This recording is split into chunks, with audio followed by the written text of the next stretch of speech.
Ironically, Rowan was actually way more help with figuring out my soul sense than Lynn was. Almost all of Lynn's training was on how to fight. It took a while to figure out something that clicked with me, but after numerous struggles I eventually settled on a wooden chitin spear Lynn managed to pick up somewhere. Lynn made me promise to warm up with spear drills every day, so that's what I've been doing, but I'm not great with it.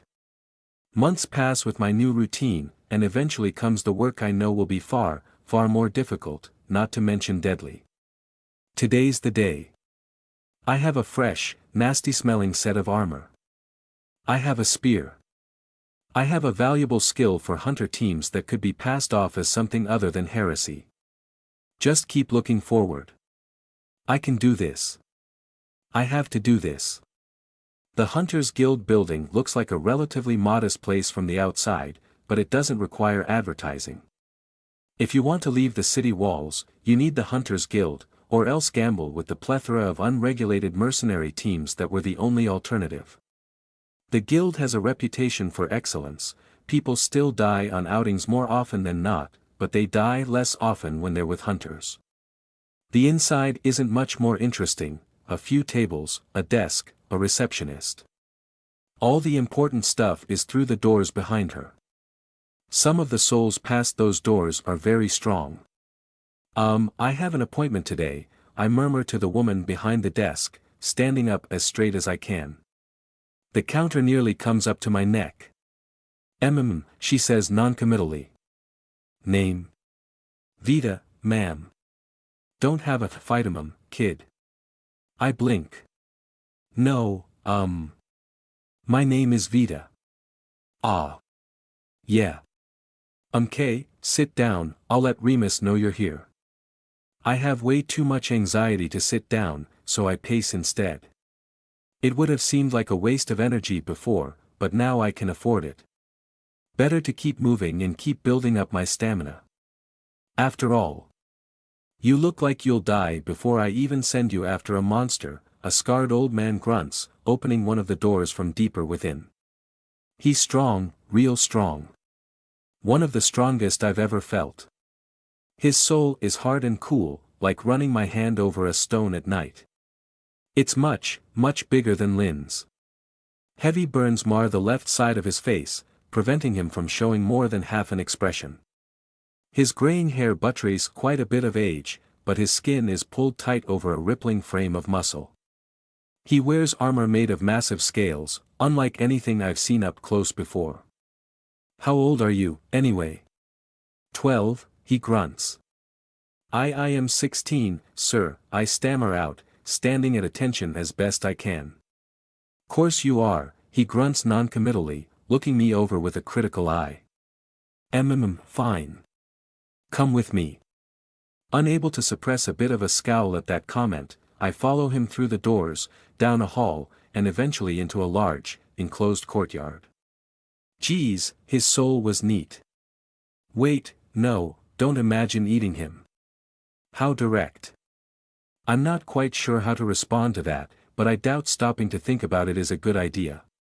Thankfully, an answer comes to mind. "People die, sir," I tell him. "No shit," he responds blandly. "No, people die in and out of the walls. They die from age or murder or stupidity. I'm going to die no matter what. I just want to make sure I live doing something I can be proud of." He sneers. "You think mucking around in blood and guts and monster shit is something to be proud of? And maybe not always, sir. But it looked like I was probably gonna have to kill things to stay alive, sir. I decided I wanted those things to be monsters." He frowns, looking a lot more carefully at that. Shit, that was more honest than I had intended. Maybe that was too much info. He just lets it slide, thankfully. "Have you ever been outside the walls, kid? Have you ever seen a monster?" "Well, it's not like I own a mirror, so." "No, sir. Born and raised in the city, sir. I recognize I don't know a lot." I blink. "Well, I suppose I would try to run towards something slower than me, sir." He stares. And leave your team to die. If I have a team and I'm not the one slowing them down, I suppose I'd do what I can, sir. But if my team is fighting something way above our ability to take down and presumably a team with me on it isn't being sent out to fight 20-ton lizards on purpose, we'd want to distract and disengage, right? He stares intently, giving no indication whether that was right or wrong. Next question, then. Why would a team want you? What do you offer the Hunters Guild? Oh boy. Here was the big one. I'm a natural scout, sir. I can sense living things from extremely far away. That got a reaction. His expression turned intense. Oh. How far? About 200 meters, sir. Better than most. How accurate? Very accurate. I'm also unaffected by obstructions. He raises his one eyebrow. How many people are in this building? I start to count as quickly as I can, mouthing the numbers to myself. Didn't realize speed math was going to be part of hunter training. 32. And, 24 things that aren't people. Not counting, cats, rats, bugs. I could count those all day, sir. He frowns, humming in consideration. Anything else you can do? What? He wants more. I'm pretty much relying on the scout thing. Panic kicks in, and I let my mouth say the first thing that comes to mind. I also make a good mascot, sir, I say, as flatly as I can muster. I'm very small. He stares at me. I stare back at him, refusing to blink or make any kind of expression. Then, faster than I can react, he kicks me in the stomach, sending me sprawling in a heap onto the yard. You can just say, no, next time, he grunts. Time for the combat test. So I cough, hacking out a bit of bile. So I noticed. Monsters aren't going to appreciate your banter, kid. Stand up and try to hit me. Refusing to let out a groan of pain, I draw my spear off my back, standing up into the battle stance Lynn taught me. He just stands there like the arrogant, cheap-shotting prick he is, although I suppose it can't be that much arrogance when he's very obviously way stronger than me. Approaching cautiously, I use a trick Lynn taught me, jabbing at his stomach, then moving the arc of the swing down towards his back leg, trying to catch him as he retreats. Unfortunately, he's just too damn fast, avoiding the attack effortlessly before striking out with a punch to my face. I fail to dodge, but manage to at least avoid collapsing to the ground. Good, he says, despite my rapidly swelling face. Feints are strong against smaller monsters. Just don't try it on any monster large enough to not fear you. Again. Over and over, I take a blow whenever I try to give one. Over and over, I get the same response, again. Damn it, I'm really starting to hate this man. Yet I keep fighting. What else can I do? He's demanding it, and I need this. I need the Hunters Guild. Besides, it's not like I haven't had worse beatings. An hour passes. 2 hours. Again and again, I am thrashed into the dirt. Panting, wheezing, I keep going. I keep trying. Yet not even once do I land a hit on the man. An eternity later, a blow to my stomach knocks me down cold. I can barely even breathe anymore, trying to stand but lacking the strength. I have to though. I have to. Slowly, I try to struggle into a sitting position, and that damn bastard walks over and puts a foot on my chest, slamming me back into the ground. Pain screams through me. Your stamina leaves much to be desired, and you're a complete novice in combat, he says blandly. I punch him in the leg. He kicks me in the face. Seeing stars, all I can think about is how much I want to kill this man. Your fundamentals aren't bad, but you clearly have no experience using them. You're a pathetic fighter. A whip of his foot, and I'm sent flying across the courtyard. I tumble through the grass, battered, bruised, and bloody. If you want to get beaten worse than this every day, you're hired, he says. What time, should I come back, tomorrow? I manage to choke out. He pauses, looking back at me for a moment. I think, the half of his face that moves is smiling a bit. For now, I would suggest not leaving, he says. I try to nod, but it hurts too much. I pass out instead, blissful sleep taking me. I dream of holding his soul in my hands. This isn't really my specialty, an annoyed woman's voice complains somewhere above me.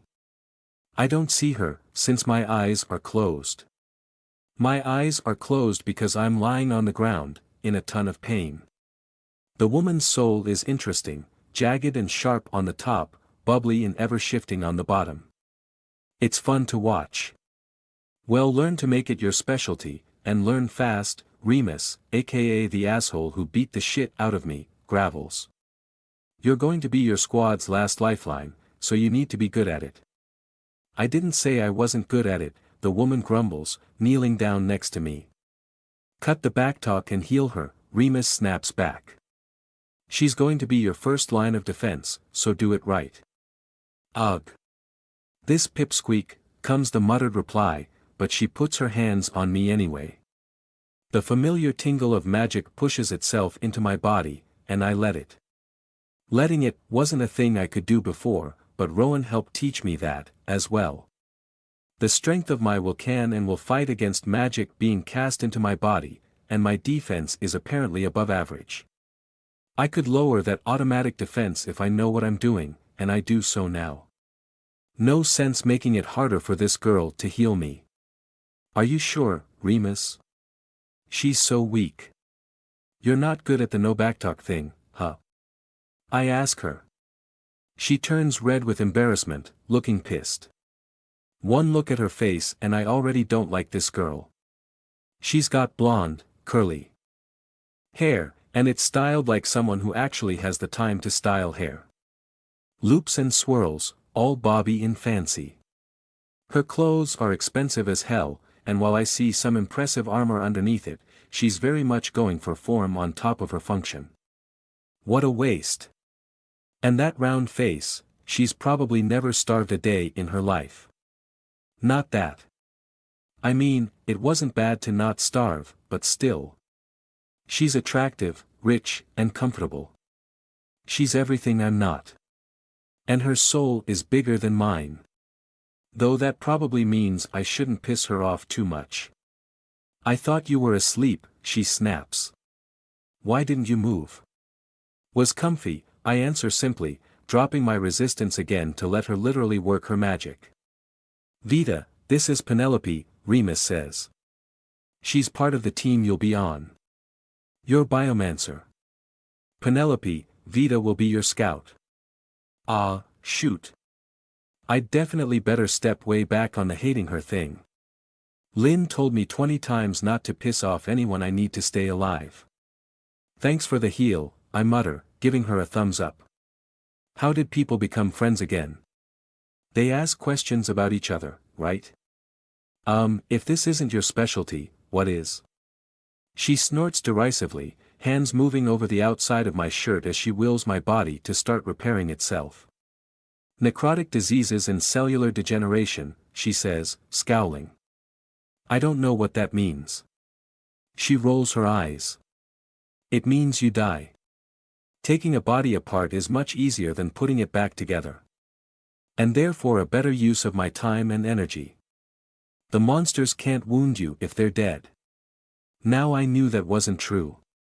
Probably a bad idea to correct her, though. Well, thanks for putting me back together anyway. What's next? Compliments. Compliments are good. Did you biomance your hair to look that good or is it naturally pretty? She blinks, turning away a little. Well, I'm a natural biomancer, so. So she biomanced it. Ugh. Is making your hair pretty also a better use of your time and energy? I say before I can stop myself. Oh, would you shut up, she snaps back. Quit yammering while I work. You're beat half to death. How did you lose this badly? You can't possibly be old enough to work here. I'm 60. Oh, like hell you are. I bet you don't even bleed yet. I shut up, scowling. Don't hate the biomancer, don't hate the biomancer, she does actually heal me, at least. 5 minutes later, I'm crazy hungry but otherwise not in any more pain.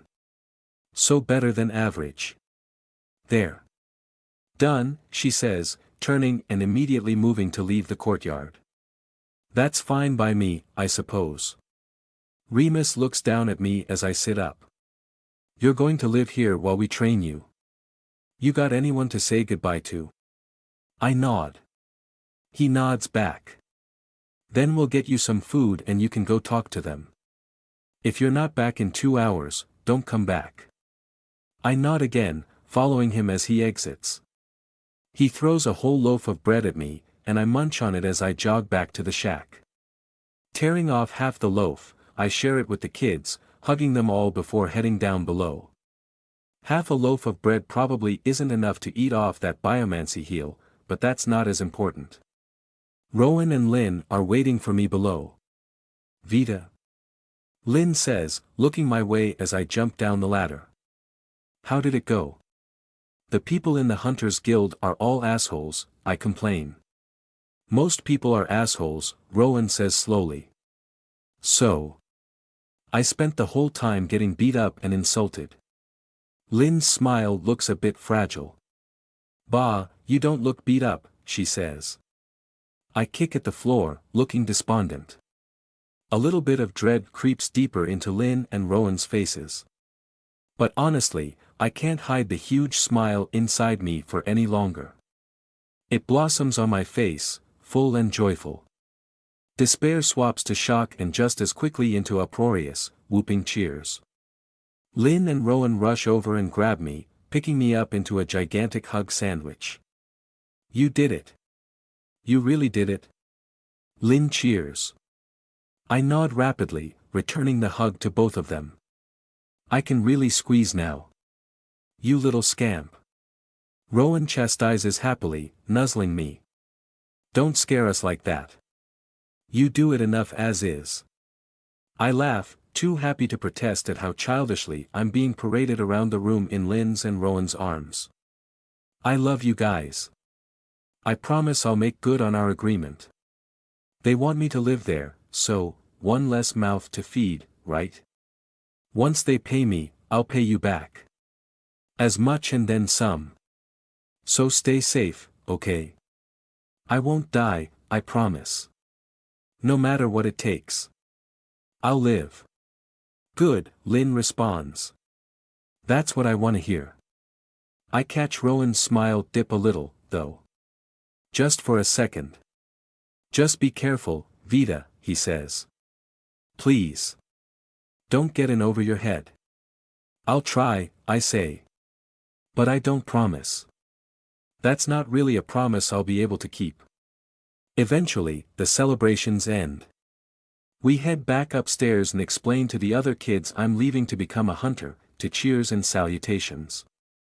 I hug them all again, then very carefully grab my best friend Roscoe the Crow Stuffy and shove him inside one of my pouches.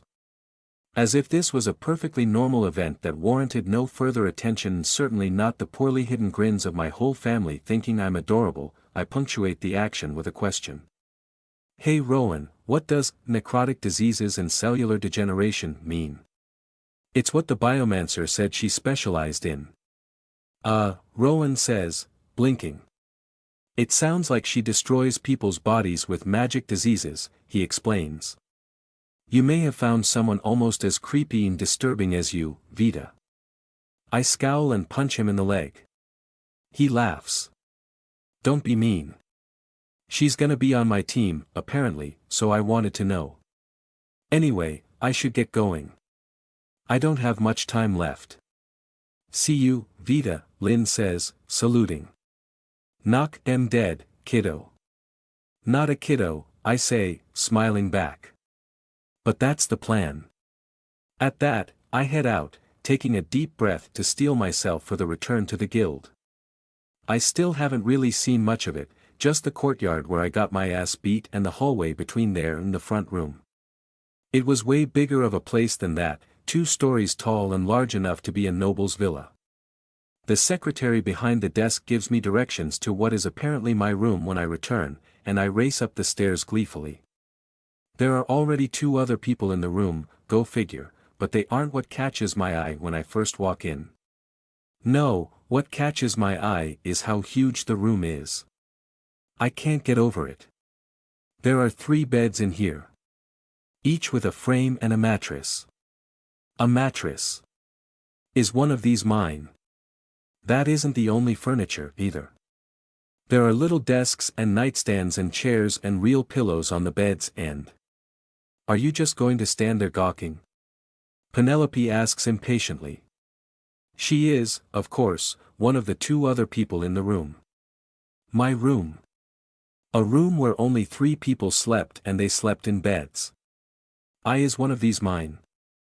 I squeak, pointing. What? Oh, for watcher's sake, yes. Penelope snaps. That one is yours. This one is mine.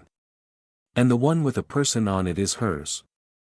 Hey, the person in question says, flicking a hand in a wave. She's another girl, and she is massive. Nearly 2 feet taller than me, at least. She lounges on her bed, arms behind her head. Her dark hair and darker skin are contrasted by the white cotton shirt she has on, which shows off a stunning amount of muscle. Her soul has a warmth to it like Lynn's, though it flows like water. Despite its flexibility, though, it feels hard, almost unbreakable. Penelope's soul is way bigger, but they are both much stronger than me. You must be Vita, she says, snapping me out of my stares. My name's Nora. Nice to meet you. And nice to meet you too, I murmur, heading towards my bed. To store what little stuff I had.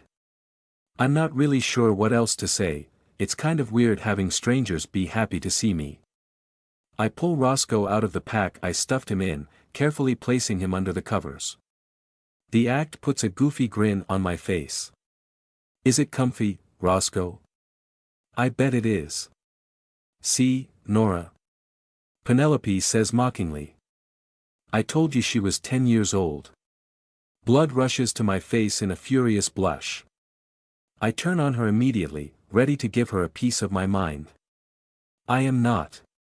I'm 16. She snorts. Honey, you carry around a stuffed animal. You are a child, and you should not be here. One hand goes to the spear on my back. Leave Roscoe out of this. Whoa, whoa, whoa. Nora says, hopping up from her bed.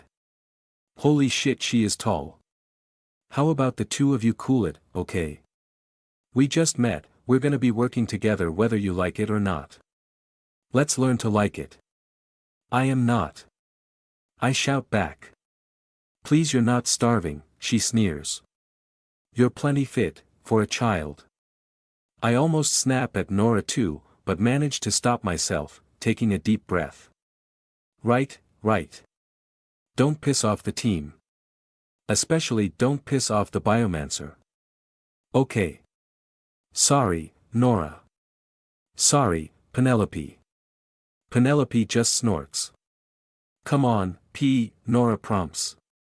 Maybe an apology back. I'll apologize if there's a reason to, Penelope snaps back. Stop trying to tell me what to do. She turns back to her desk, where she was writing something that would take way too long for me to figure out how to read. Her section of the room is stacked with books, a couple of inkpots, a well-worn quill, and most notably to my senses, a large cage with 4 rats in it. Much like Penelope herself, they look much better fed than the ones I'd find on the street. Well. Maybe I could try to start a new conversation. To take the edge off. Why do you have rats? I ask slowly, standing timidly behind Penelope's chair. She turns to glare at me. I like rats. Is that a problem? I like rats too, I respond, technically not lying. She smiles back, though it isn't a particularly nice sort of smile. Oh. Do. You. That's wonderful. I find them to be my preferred test subjects.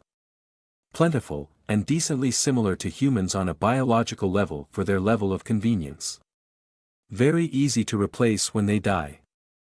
Oh, okay, I say, noncommittally. I'm not exactly bothered by the prospect of mass rat murder. Besides, that certainly explained why 3 of the rats felt all drippy and strained. They were dying, and their tiny souls were desperately trying to keep their bodies together. Poor things were exhausted. So what kind of experiments are you doing? Are rats really that similar to humans? Her frown drops, and she returns to writing at her desk. She looks disappointed. Was she trying to unnerve me for some reason? That's going to be difficult for her to do. I'm researching, she snaps. Which is to say, contributing to the foundation of all human knowledge. Now leave me to it and stop asking inane questions. Oh. Okay. Sorry. I head back to my bed, lying down on it, spread eagle. It's soft. Not even Rowan and Lynn have a bed this soft. I can't help but feel a little bad, after all the effort they went through to get me here. Have you met the boys yet, Vida? Nora asks, prompting me to look up. Boys? Yeah, the boys. Our other teammates. They have the room next door. She points at one of the walls. You want me to introduce you to them? I perk up at that, feeling out the souls in the room next door. A big one, pulsing red and spinning without ever slowing. A small one, even smaller than mine, dark blue and cold like a pool of water. 2 of them, right? I ask Nora. One's got a lot of energy, and the other is kinda quiet. Nora blinks. Oh. Yeah, that's them.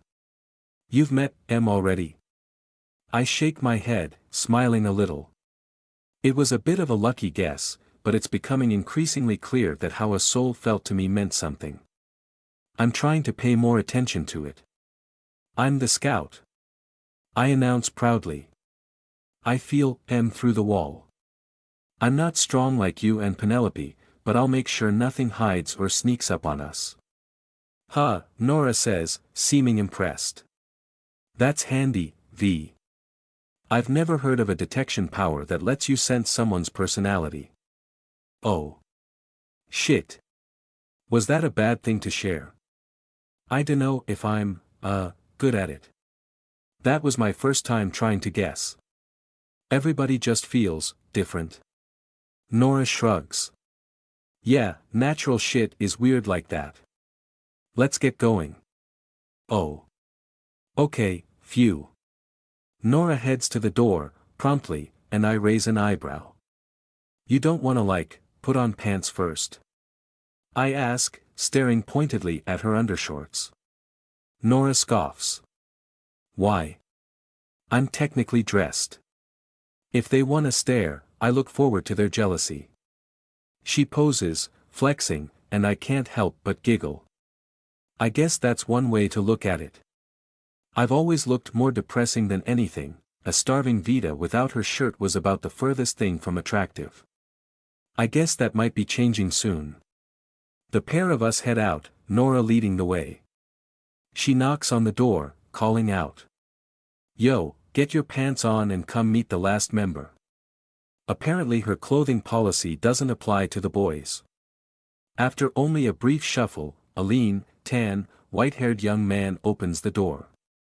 What makes you think our pants aren't? His voice trails off as he stares at Nora's thighs. Ah. Well. Come on in, I guess. She laughs and follows him in as he opens the door for us. He's the one with the small soul, though, so as I enter my eyes quickly search for the other guy in the room. This becomes incredibly easy as he moves rapidly towards me and picks me up in an enormous hug. Hi Che. You must be Vida, he announces boisterously, spinning me around. Please put me down. I squeak back, my body already in full fight or flight mode. What is happening? Did normal people do this? Sorry, Sorry, he apologizes, setting me down gently and patting me on the head. The head. You're just, ah. You're very small. I couldn't help myself. A blush on my cheeks blooms as I glare up at him. He has such a big smile, though, my scathing reply dies in my throat. My name's Bentley, he announces proudly. This is Orville. Bentley is an incredibly wide-shouldered young man, tall but not as tall as Nora. He has a blonde peach fuzz beard, short hair, and a grin that absolutely will not stop. His musculature rivals if not exceeds Nora's. It's great to meet both of you, Bentley continues, apparently content to supply all sides of the conversation by himself. I'm in the front. Orville's our ranged fire support. Is that a spear? Are you with Nora and I? You look a bit frail for that, but I guess it's never good to judge by appearance. He laughs some more. I have to wait for him to breathe so I can get a word in edgewise. I'm okay with the spear, but I'm mostly just the scout. I sense things from really far away. Oh. Great, a scout. He slaps me on the back boisterously, which hurts. That's wonderful. I'll be counting on you to watch my rear, Vita. Why yeah. I'll be counting on you to, watch my front I guess. Ha. I won't let you down, and neither will Nora. She's tough as nails. I couldn't even scratch her. And you never will, Nora says, grinning right back. We'll see about that. If you two are fighting, please leave the dorm this time, Orville comments, already disengaged from the conversation and over at his desk. So, what does everybody do exactly? Do you all have magic or special things? I know Penelope's a biomancer, but I don't know about anyone else. Bentley laughs. I've got nothing but grit, determination, and a very large axe. It's all I've ever needed so far. That doesn't seem right. It feels like Bentley has some kind of talent, but it doesn't sound like he's lying either. Oh, well. It's probably passive, like Lynn's. Maybe he doesn't even know about it. I have magic, but I don't have any special things, Orville comments from his corner of the room, nose still in a book as he answers. I had to learn it all the hard way. I nod. That's cool. Someone important to me is like that, too. What kind of magic do you use? He turns my way at that, giving me a more considering glance. Aeromancy. I use it to enhance my bowmanship, and a few other things. I'm far from an expert, but Remus thought it was good enough, I suppose. I nod, turning to Nora. She grins confidently. Stab my shirt with your spear. Huh? I ask, blinking. Is she serious? Stab my shirt, Nora repeats. As hard as you can. I frown, but draw my spear and stab it at her as instructed.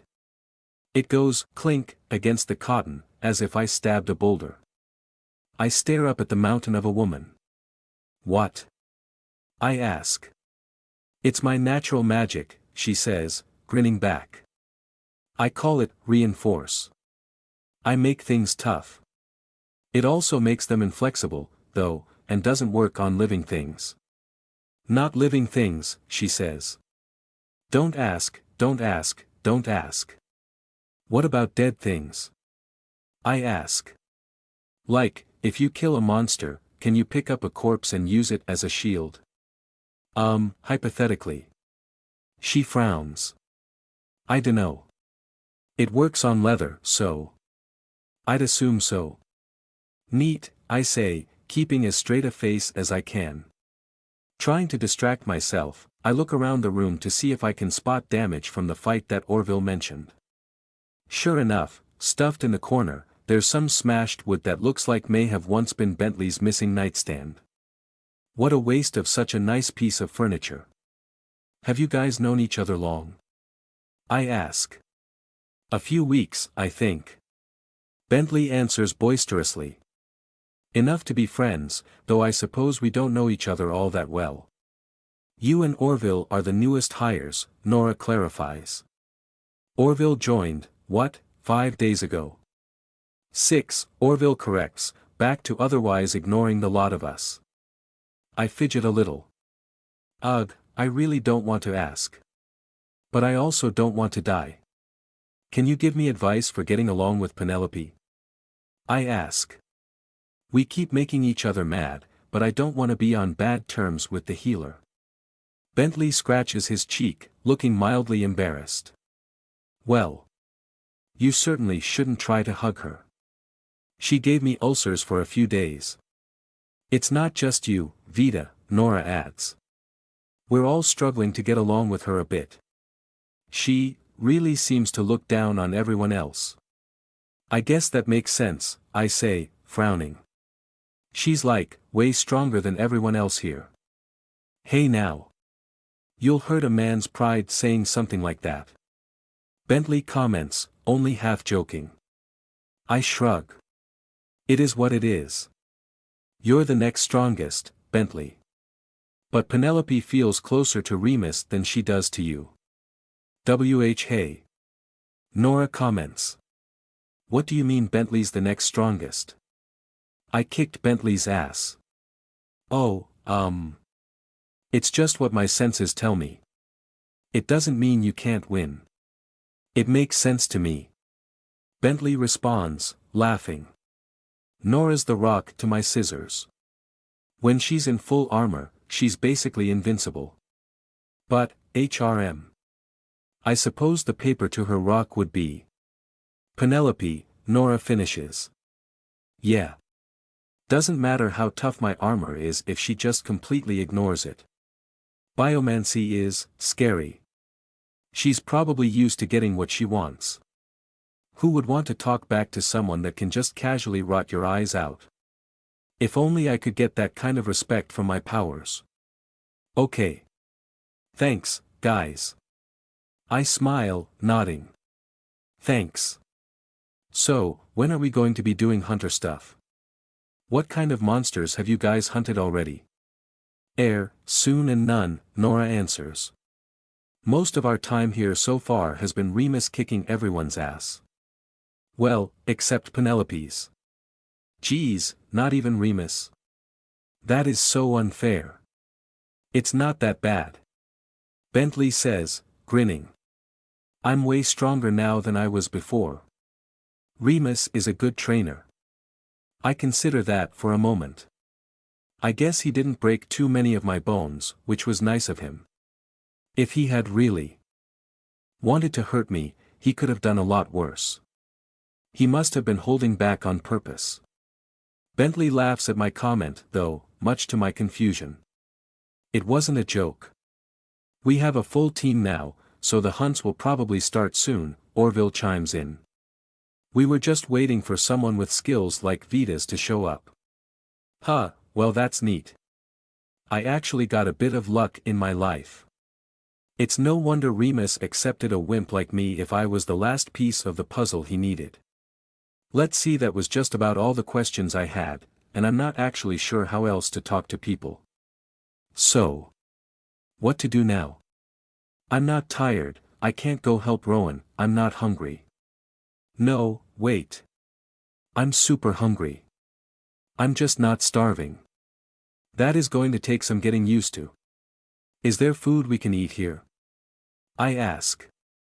There is. Bentley says happily. It's quite good, too. Would you like me to show you the mess hall? I nod rapidly, following him. Bentley's going to get me food. We're friends now. He leads the way downstairs and into a larger room. A half-dozen hunters with souls much larger than my teams eat at a table, and a few weaker cooks mull about. The smell in the room is so incredible, I can feel my mouth watering already. What is this? Stew. Fresh bread. Vegetables.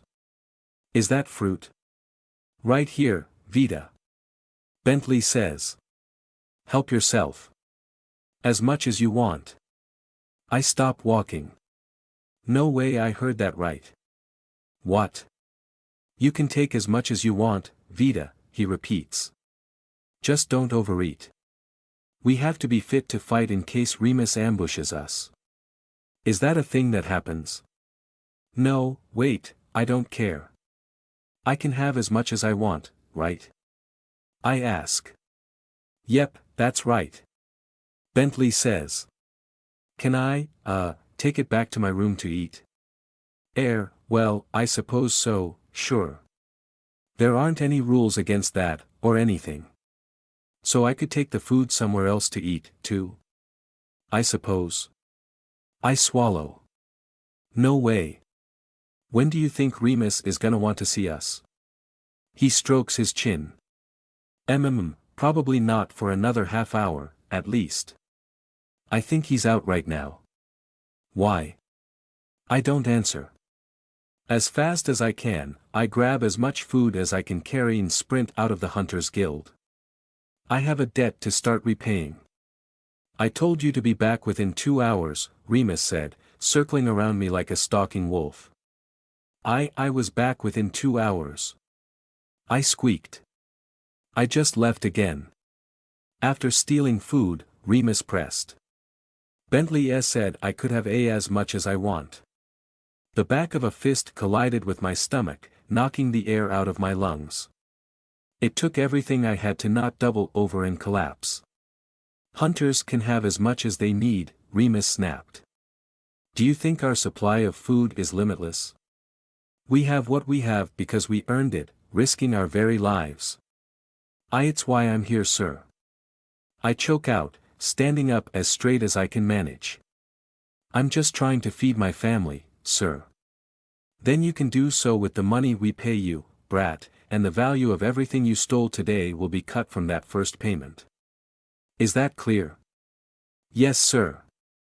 Sorry, sir. My team and I were in the courtyard where Remus first spent hours kicking the shit out of me. They were all standing around awkwardly while Remus gave a repeat performance for my food stunt. Well, everyone except Penelope stood around awkwardly. She just seemed bored. I, meanwhile, am trembling furiously. All that food was just for Hunters. There's only 33 people in the building. I could feed my family for weeks with what they had in a day. This was absurd. It was unfair. I didn't deserve this. Not the beating, maybe I deserved that. Just not this. All this Hunter stuff. This was such a huge jump in luxury that I couldn't comprehend it. I suppose that most of the people here might not live long enough to see much more of it. That didn't apply to me, though. I had to live. I didn't deserve it because I might die, I'm just even more of an undeserving failure if I did die. If that happens, it's all for nothing. Now then, with that out of the way, Remus growls. Today, we're going to talk about adding Vita to your formation. As I've mentioned before, formations are a godsend when things are going right and a liability when they're going poorly. The point of a formation is to force the monster to fight on your terms, so I shouldn't have to tell you the best place to put Vita. Right behind me, Nora says immediately. Correct, Remus agrees, nodding. She can use that spear to add a little punch to your lackluster offense, but most importantly you can keep her in the middle of the formation, where she can detect ambushes and easily shift to help anyone who needs it. Vita, your first job as a scout is to scout. Your second job as a scout is simply to back up anyone who needs it. You are the weakest member of your team in a fight, but you're far from useless. Distract, support, and strike as needed, but never stop looking out for threats. Outside the walls, enemies can attack from any direction and they can do so without warning. You are the team's first and most important line of defense. Do not let your allies get surrounded. Why, yes, sir. I bark. The rest of you all know your business, he says. Today, you'll be in a mock battle against me. Treat me like a monster, but it's still a mock battle. That means you stick to support and healing, Penelope. She tsks, glaring but not arguing. Remus had no weapon, but he was decked out head to toe in that giant scale armor, complete with a helmet. There was no chance my spear was getting through that, unless I got a lucky shot to the joints, and I knew that would be luck. I'm nowhere near skilled enough to hit a pinpoint strike on someone moving as fast as Remus, so what the heck was I supposed to do? I didn't get much time to think about it. Remus sprung towards Nora and snapped out a kick before I even knew what was happening. The whole team was dressed in full combat gear now, and Nora was no exception. She had heavy, full-body armor much like Remus, though hers was made of chitin rather than humongous scales. She had no weapon other than a huge wooden tower shield that she held with both arms. An impact like an explosion rings through the courtyard as Remus's armored boot smashes into the shield, causing her to skid back a bit. I jabbed at him, but he was already on the move, retreating from the joyfully aggressive screams that heralded Bentley's attempts to cut him off and cut him down. "Penelope! Hit me with the juice," he roars happily. "Already?" she groans, but her hands deftly start to move around in patterns. That meant, she wasn't natural casting, but casting a learned spell. I suppose that made sense. Lots of mages had natural spell talents and expanded on those innate spells by learning formalized magic. The natural instinct of a born biomancer would no doubt help when learning biomancy spells outside a natural caster's purview. Because there were, indeed, things outside a natural caster's purview, I wouldn't keep being able to go with my gut forever. An arrow streaks past my head, reminding me that this probably isn't the best time to think about such things. Another enemy. No, just Orville, apparently unconcerned about keeping my head unperforated. Remus backhands the arrow out of the sky, hammering another kick onto Nora's shield and retreating before I can even think about striking out. I struggle to keep track of Remus's movements, even though I always felt where he is with my soul sense. If only I could predict where he was going to be. Maybe his soul can give me hints. Gah, that's probably cognomancer stuff. I doubt I'm lucky enough to have that in my bag of tricks. Still, even if I'm not going to hit him, I might force him to dodge at an awkward time and make it a little easier for my teammates. Remus went after Nora over and over, giving me plenty of chances to take jabs at him. Why was he going after Nora, though? Was he just pretending to be a mindless monster? Any intelligent fighter with his superior speed would run past her and attack the back line, so why would he? My first job as a scout is to scout. I focus my senses beyond the immediate battle of the courtyard. Just as I feared, 2 more people were rushing from inside the complex to strike my team from behind. Incoming from the rear. I shout. 4 o'clock and 8 o'clock doors. Contact in 5, 4, 3, 2. 2 cheerful, large-souled hunter veterans bust out the doors I indicated, holding huge axes above their heads and roaring like monsters. 1 each immediately went for Orville and Penelope, but thanks to my call-out, Bentley was already moving to engage. "Dunno if I'll make it," he warned. "Yes you will," Penelope decreed, finishing her spell. Bentley whooped with excitement, suddenly double-timing it into the fray. His sudden speed surprises the monster that had been rushing Penelope, letting Bentley knock the man silly. Orville, meanwhile, holds his own, keeping the other assailant at bay, but that left only myself and Nora with Remus. The instructor pounded mercilessly on Nora's shield, and though she never broke, he was consistently pushing her back. My spear jabs were little more than an annoyance, and as Remus twisted around to try and strike at me, he forced Nora to exhaust herself rushing about to defend. This wasn't going to last. "Bentley!" I yell back at him. "We need you on Remus. Swap me." "Yes ma'am." Bentley barked, turning around and boosting back my way. "Wait!" Penelope shouted. "Who's going to protect me?" "I will." "Run towards me." I'm already sprinting her way, spear at the ready. The guy Bentley had been knocking silly is pretty beat up, but he's still kicking and clearly way stronger than me. Why was everyone always stronger than me? Even Orville is doing better in the fight than I am, and he felt weaker. Doesn't matter. No time to complain. I cross places with Penelope, stabbing at her pursuer using my spear's maximum range. He knocks the strike to the side, forcing me to jump back to avoid a gruesome axe swing. That could have actually killed me. I don't have the time to gawk at it, though, as it's followed with a kick to my chest that nearly knocks me on my ass. You're not going to be much help like this, Penelope complains. Then do something about it. I snap back, forcing the enemy away with another quick jab. I am. Just shut up and drop your resistance. Holy shit, I hate Penelope. I do as she says, though. She's still on my team. Her hand presses on my back, and suddenly, everything snaps into focus. Penelope's spell flows over me. Orville was blocking an axe swing with his bow to my left. I felt Nora and Bentley flank Remus behind me, but I could already tell it wasn't going to work. The axe-wielding monster in front of me prepared another downward swing. I should jump no, wait, why jump back? It's so clear now. I should dodge to the side, take the opening to strike. I do so. My spear catches him in the arm. It's a good spell, I comment, vibrating a little. It is, isn't it? Penelope says smugly, but I've already stabbed the axe guy 2 more times before she finishes.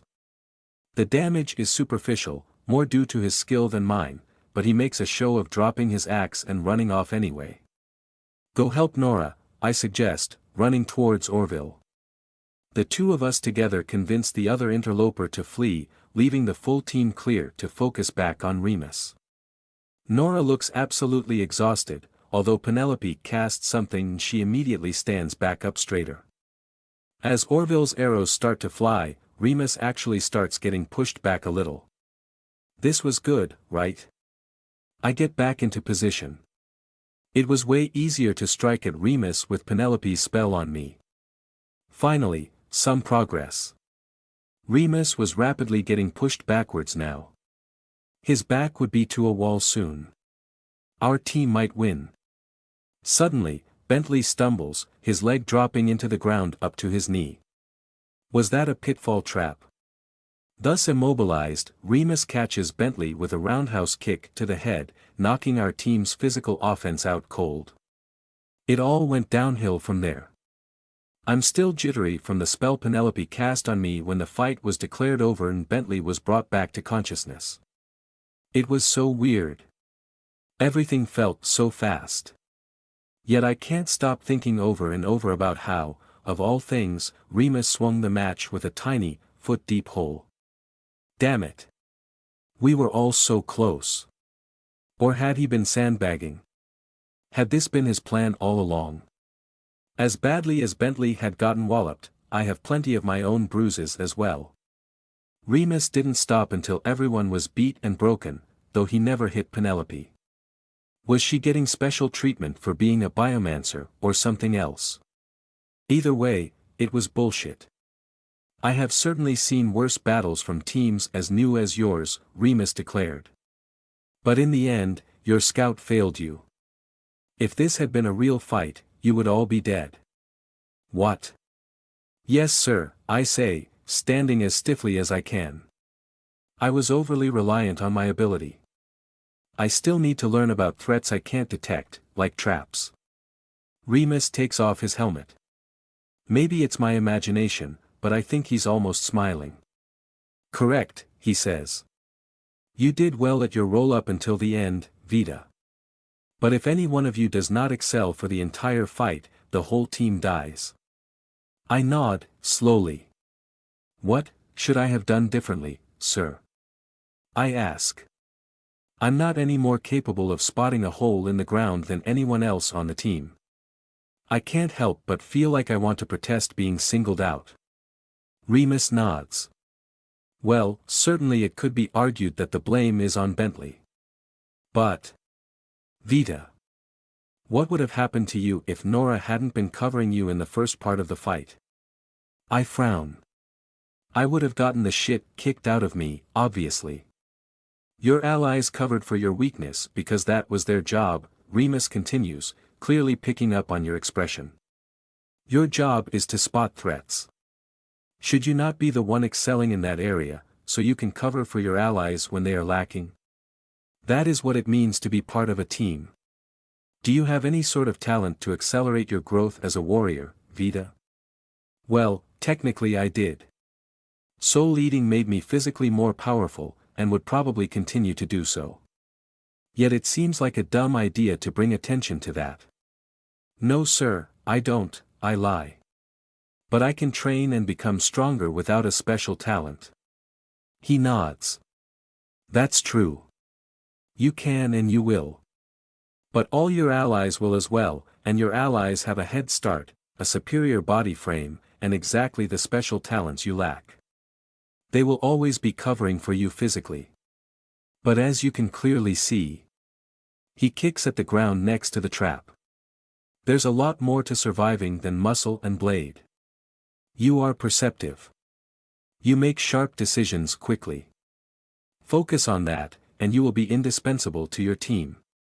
He turns his head. Orville. You get too tied up trying to do things on your own. Communicate more with your team. Penelope, you talk too damn much. Focus on your spells, not sassing your teammates. Nora, you need to work on your offense. Get something other than that board to work with. Bentley, you're as empty-headed as ever. You need to focus on predicting your opponent, don't just swing it wherever they happen to be standing. Got it?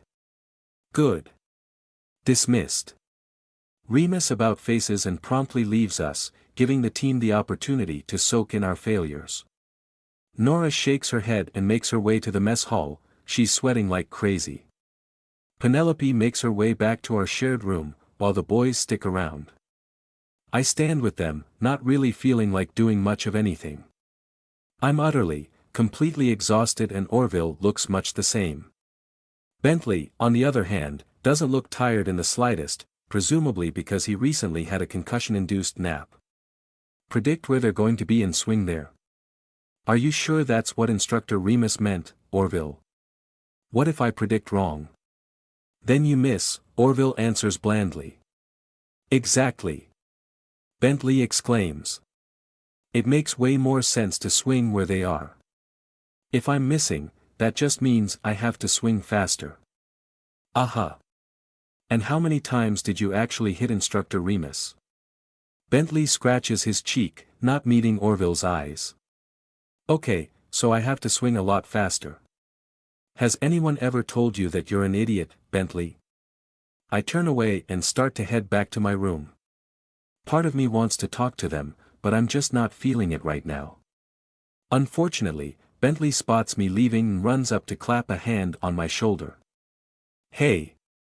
Vita! I just wanted to say, it's totally not your fault that I stepped in that trap. Remus is just tougher on you because you're so new, I think. He chewed us all out like that when we first joined. Yeah, I agree. Thanks, Bentley. I'd figured that was the case, but knowing it wasn't making it feel any better. Also, he continues, I think it's really cool how you ran off to give all that food away. I never thought of that, but it's a good idea. I bet my mom would love the bread they bake here. It's too bad we're not allowed to take it home, huh? Yeah, I say again, shrugging his hand off my shoulder. Well, I'll see you later, Bentley. I'm going to go take a nap. Oh, of course. Sorry. I'll be sure to be quiet. He waves goodbye, smiling. I manage to smile a little bit back. Trudging up the stairs, I open the door to my room and step inside. Penelope is there, as I already knew. Soul sense was useful like that.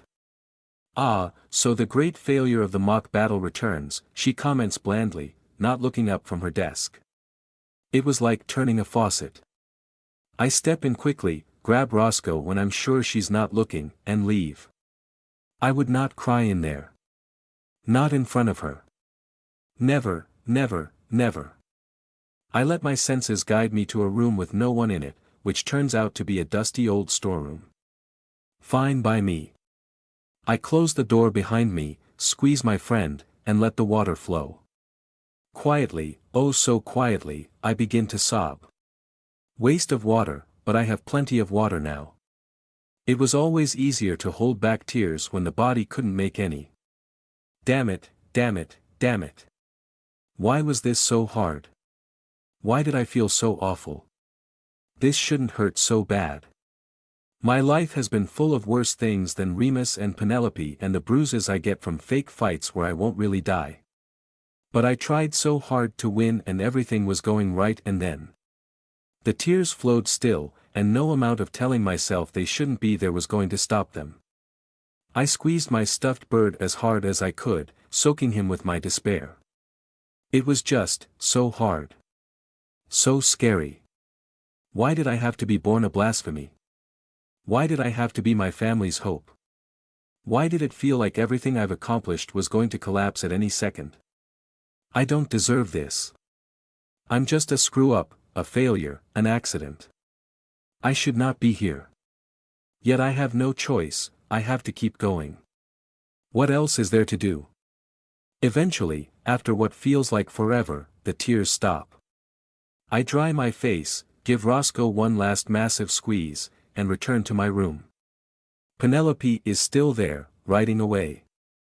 I tuck my stuffed bird under the covers again, hoping she won't look up. She doesn't. I sit silently on my bed, just me and her in the room. I hate her so much. Yet I have to make friends with the healer. Lynn said so. What are you writing? I ask quietly. Research notes, she says simply. What are you researching? She gives a long-suffering sigh. If you must know, I'm researching the brain. It's one of the great mysteries of biology. Why's that? I ask. She glances at me judgingly, but decides to respond. It's too big. Much too big. Yet it's far too big in almost every animal that has a similar bone structure to humans, and even many that don't. We know a few of the things the brain does, and they're certainly important things. It directs the muscles, for example. But so much of the brain just seems to do nothing. Nothing at all. For a long time it's been theorized that those seemingly useless bits had some function we've failed to discover. I'm trying to find that function by systematically destroying sections of rat brains. By seeing how their behavior differs when they lack certain parts of the organ, we can hopefully gain clues as to what those parts do. Yet they really do seem to do nothing. I frown, pointing at the rats with strained souls. Those three are dying, though. Penelope raises an eyebrow. Yes. What I'm doing is a delicate operation, and I failed on all three of them. My natural power is particularly suited to precise tissue removal, which makes me a better fit for this kind of study than many far more experienced biomancers. It's still difficult. This one, though. She picks the healthy rat out of the cage, carefully and daintily. I've destroyed almost 30% of this little one's brain. Nearly the entire frontal lobe. And I can't determine any change in its health or behavior whatsoever. Why? If it was just rats, that could be dismissed as a quirk of nature. But almost every mammal is like this. It's so strange. What is this part of the body supposed to do? Does the brain correspond to the soul at all? I ask after a while. She rolls her eyes, responding in her most condescending tone yet. If you had any actual interest in the field whatsoever, you would already know that the prevailing theory is that the unidentified parts of the brain form the communication link between body and soul. This is obviously connected to my research, since I am in the process of potentially disproving it. Now stop acting like you care or understand, and leave me to my work. Deep breaths. Can't let her get to me. Penelope, come on, I answer, as calmly as I can muster. I've never heard of any of this stuff, but that doesn't mean I don't care. I'm just trying to get to know you and get along with you. I'm trying to be nice. Why do you keep going out of your way to be mean? She sighs, still staring at her notes. Because you're fake. Huh? Why did you feel the need to get along with me, Vita? Penelope asked. Is it because you care about who I am? Or is it because you know I'm your healer? Don't worry, Vita.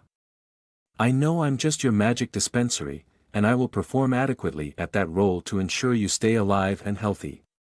You don't need to pretend to care about me to get that service, so please feel free to stop. I swallow, blushing hard. Well, I had been trying to get to know her because she could heal, yeah. Was that really all that bad, though? Is that not how it starts? I ask quietly.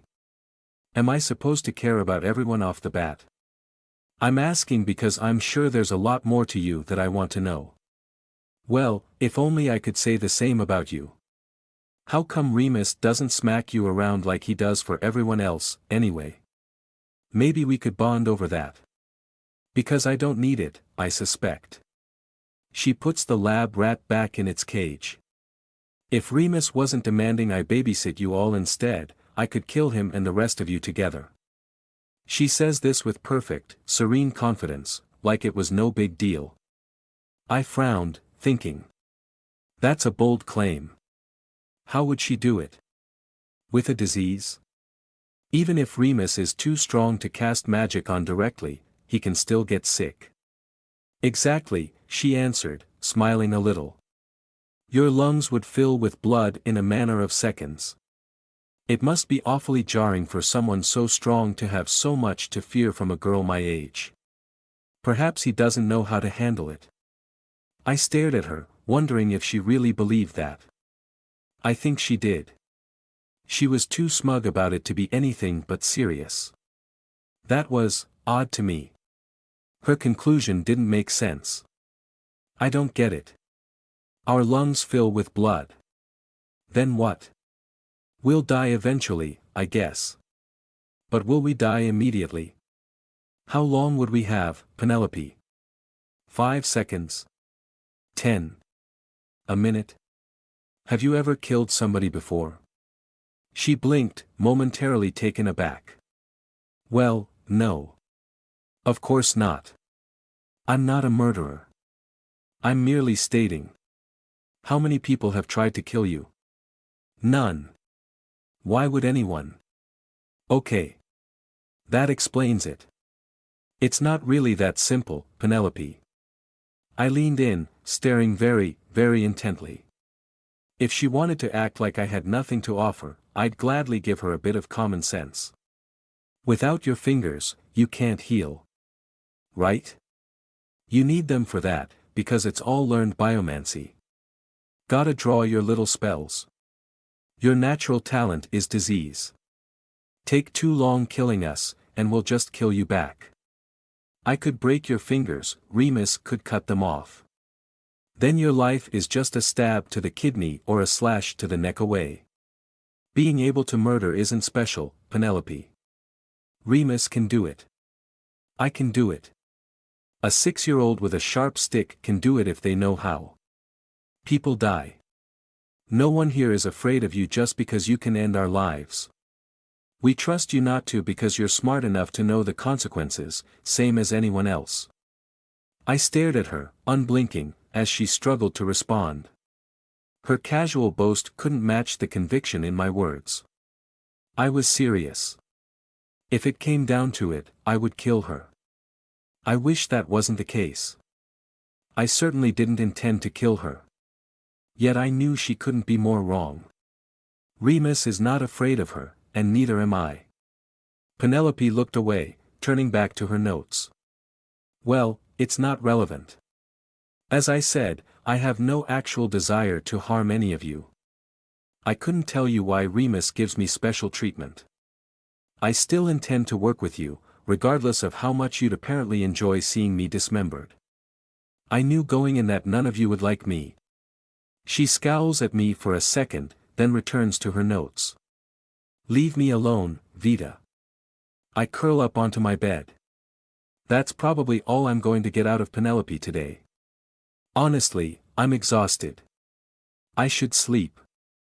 Less than a minute later I'm passed out cold, having forgotten to even get under the covers. Not that I don't want you here, but why'd you ask to come with me, Orville? 7 days had passed since I joined the Hunters Guild, and most days had gone similarly to the first. We woke up early, had a light breakfast, got our asses kicked, got chewed out by Remus, endured a couple of nasty comments from Penelope, ate lunch, got our asses kicked again. It was pretty routine at this point. Except for the whole lunch thing. I can't believe we're expected to eat 3 times every day, possibly even more if the day was a long one. Utter insanity. It kind of pisses me off. I asked why hunters were expected to eat so much, and everyone looked at me like I was crazy. At least I didn't have to stay in the guild hall all day every day. I was worried that I would, but thankfully I still have a bit of time to go around town. I even got paid a little bit during the training, to live off of. Apparently it was hardly anything according to Nora, but I immediately went and asked the secretary people if I could see my daily pay. When the coins plopped in my hands, I could hardly even believe it. This could be split 12 ways. How was this? Hardly anything. Every day after that, I collected my pay and went to buy food as soon as we got our first break.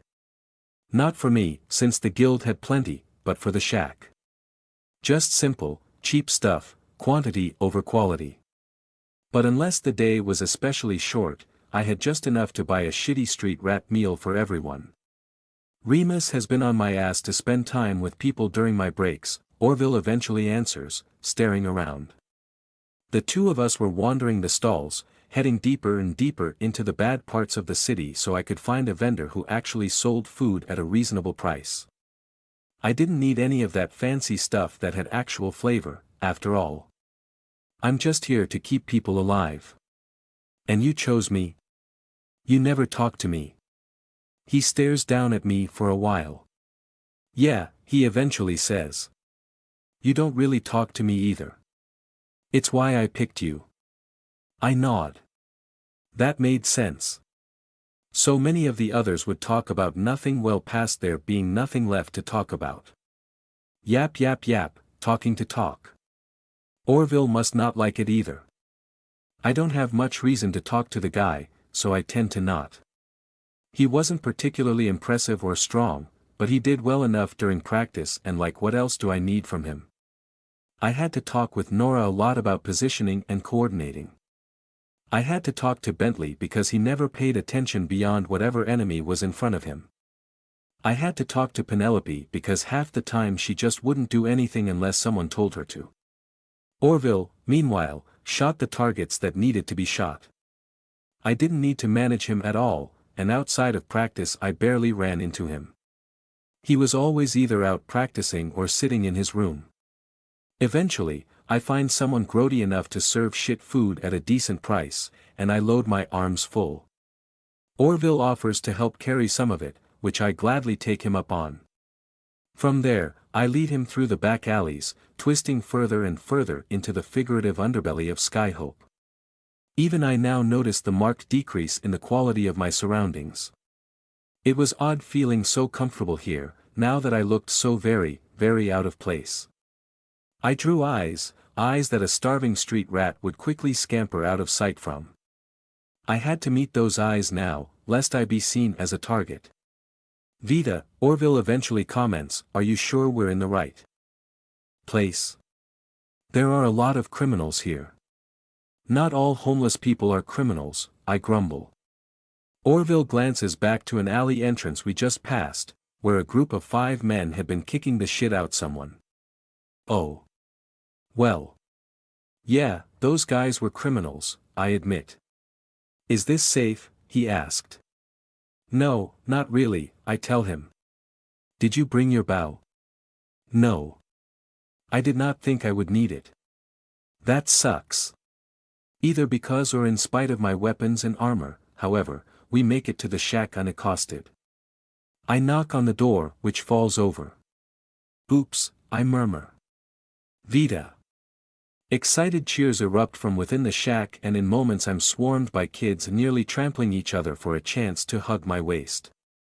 Laughing, I almost get knocked to the ground by the unstoppable force of starving children. I hand out the food as fairly as I can manage, keenly aware of how horribly, horribly thin they all were. Did I really look like that only a month ago? I'm still dangerously thin, but a bit of muscle was filling out my frame. The difference was staggering, and it tore at my heart. Well, hey there, kiddo. I looked up, grinning as Rowan stepped over the tide of children and pulled me in for a hug. I'm not a kiddo, I answer automatically, squeezing him tightly back. How've things been going? Better, thanks to you. Who's this? Got a boyfriend already? He tilts his head towards Orville, causing me to turn red. No. Rowan, don't be gross. This is Orville, my team's shooty guy. Orville murmurs, looking up and just barely blinking away an expression of mute horror. Oh. Yes. It's nice to meet you, sir. Likewise, shooty guy, Rowan answers, giving Orville a friendly handshake. She means I'm the archer, Orville says, his eyes flicking back to the 12 munching kids every so once in a while. Did Vita grow up here? Well, she was with us for a bit over a year now, Rowan answered. What she was doing before that is her business. It was just more of this, but worse, I answer. It's really not that exciting. Worse? Orville mutters, but I don't bother to answer him. It couldn't be that hard to imagine. Just keep taking things away. So, Vita, I was actually hoping to talk to you privately for a bit. Rowan prompts. Oh. Yeah, sure. I turn to the kids. None of you steal anything from Orville or I'll kick your asses, okay? A chorus of giggles and us was the only answer I needed. I step into the shack with Rowan, moving out of sight and letting him put up a silence bubble around the both of us. The Templars want me to spy on the broken Drakens, he said flatly. Oh, I murmured. Well shit. Yeah, oh shit is right. I don't know how they found out my connections. Honestly, I half expect they don't know and they're bluffing me out. The debt we owe the Drakens, well, it mostly exists because their boss wants Lynn and I to work for them on more dangerous jobs. Trained mages are worth their weight in metal in this part of the city, and Lynn is Lynn. I didn't think it was worth the risk, but now the Templars want me to take that offer, join the gang, and report back to them. I scowl. Do you even have the option to say no? I don't know, he answers. Maybe. But they're Templars. They could make my life hell in all sorts of non-aggressive ways if they felt like it, and they probably will. The guy they keep sending is nice and all, but I'm not dumb enough to think he's actually making the decisions. It's mostly tempting because, well, they're offering a lot. I grab him and hug him again. Whatever you decide, I'll help however I can. I think our first hunt is going to be in another week or two, but I'll be around until then. Yeah, he says, patting my head absent-mindedly. Thanks, Vita.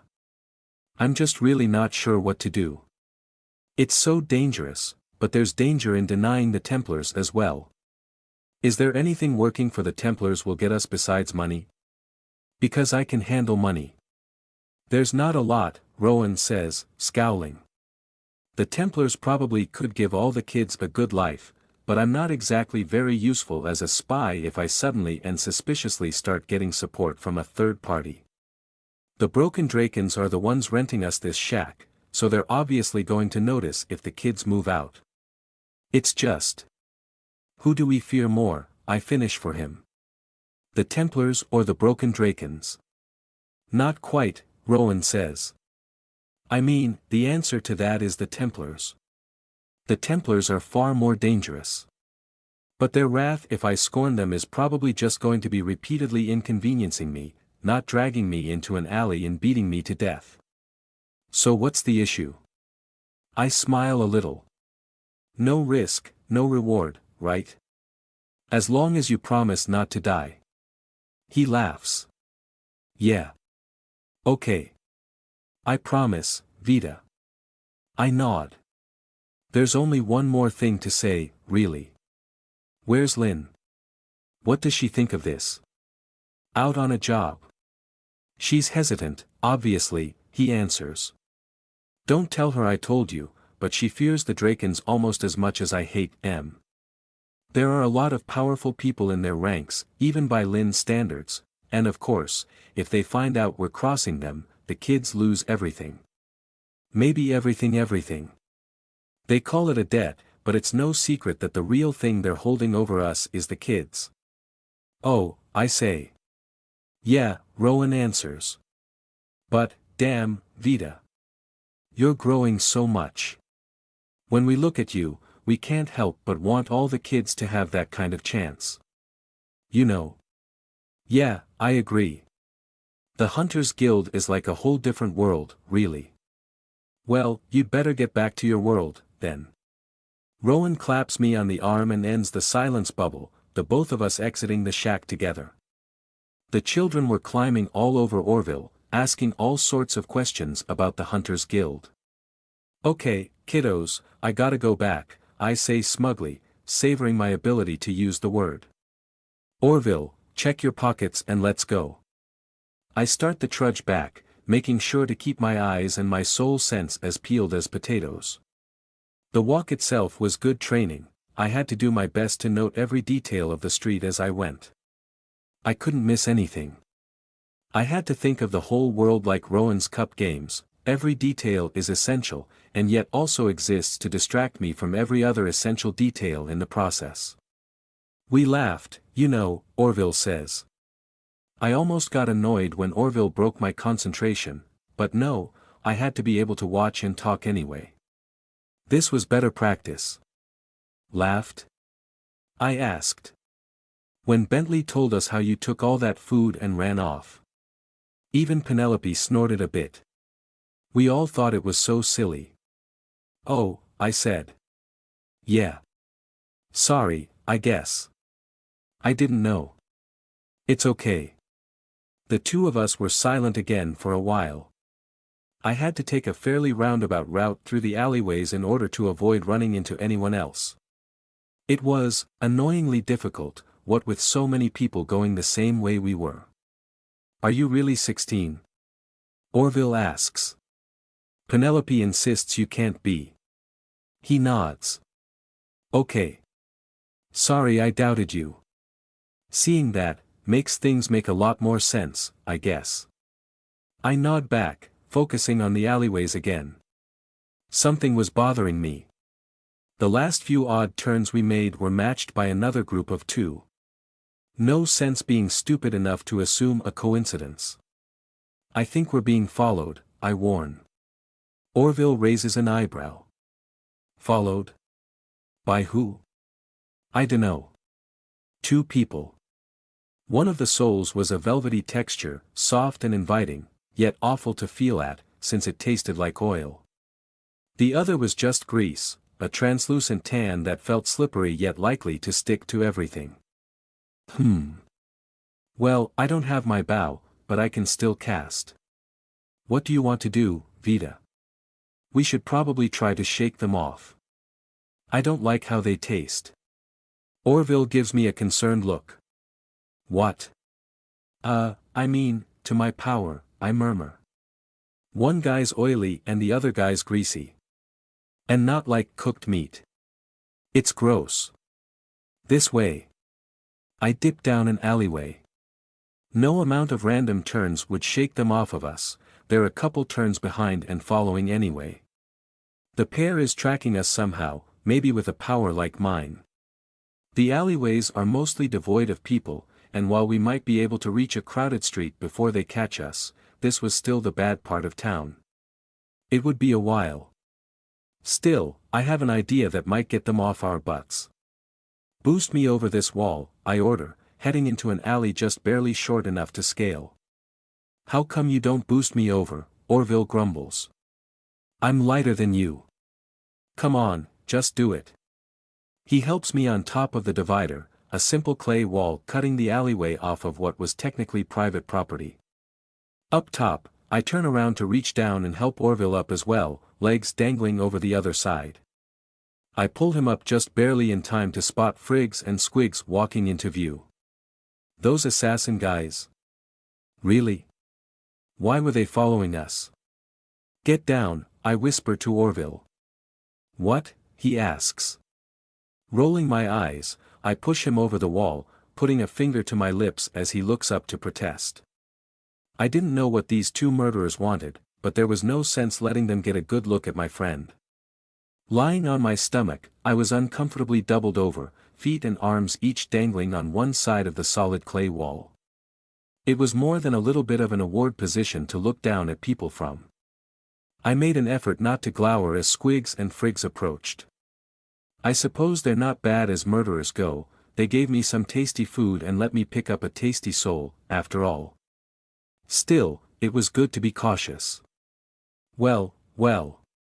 If it isn't little Vita. Squigs calls out, raising his arms to the sides like he was inviting a hug. You didn't tell us you were one of Lynn's brats. You didn't ask. I called back. It's not a secret or anything. We're just. Surprised, Friggs replies smoothly. We know Lynn quite well. We're co-workers, even. Her employer hires us from time to time. The shorter man, Friggs, had the velvety soul, and was much better at acting proper and polite than his partner, though he still creeped me out. Well wishes to you both, then, I say down to them. Why are you following me? We're just pleasantly surprised. Squigs says, grinning. You're looking so much better than the last time we saw you, it's like you're not even the same person. Doing well for yourself, aren't you, Vita? Quite well indeed, Friggs agrees. One can't help but wonder if it's related to why Rowan's behind on payments. I shrug, an awkward and slightly painful gesture while doubled over a wall. Sorry pals, I used all my money on food. Are you just here to be all threatening or is there something you want? Squigs scowls at me, but Friggs busts into boisterous laughter. Squigs, I'm telling you. I like this girl. We should have brought her with us. What we want is to make sure that you're the investment your daddy says you are, rather than some arrogant kid who's just going to piss all her money away. Got it, I say. Consider it noted. I'll save some cash for your boss. It's just not going to be a lot until I start killing monsters. I'm not so sure, Squigs. Friggs laughs. I'd be willing to bet on her. A hunter is a noble profession, and I think it's an especially great fit for someone like her. Someone like me? I ask slowly. He smiles. A killer, of course. You have the ruthlessness to survive. When is your first hunt, Vita? I scowl at him.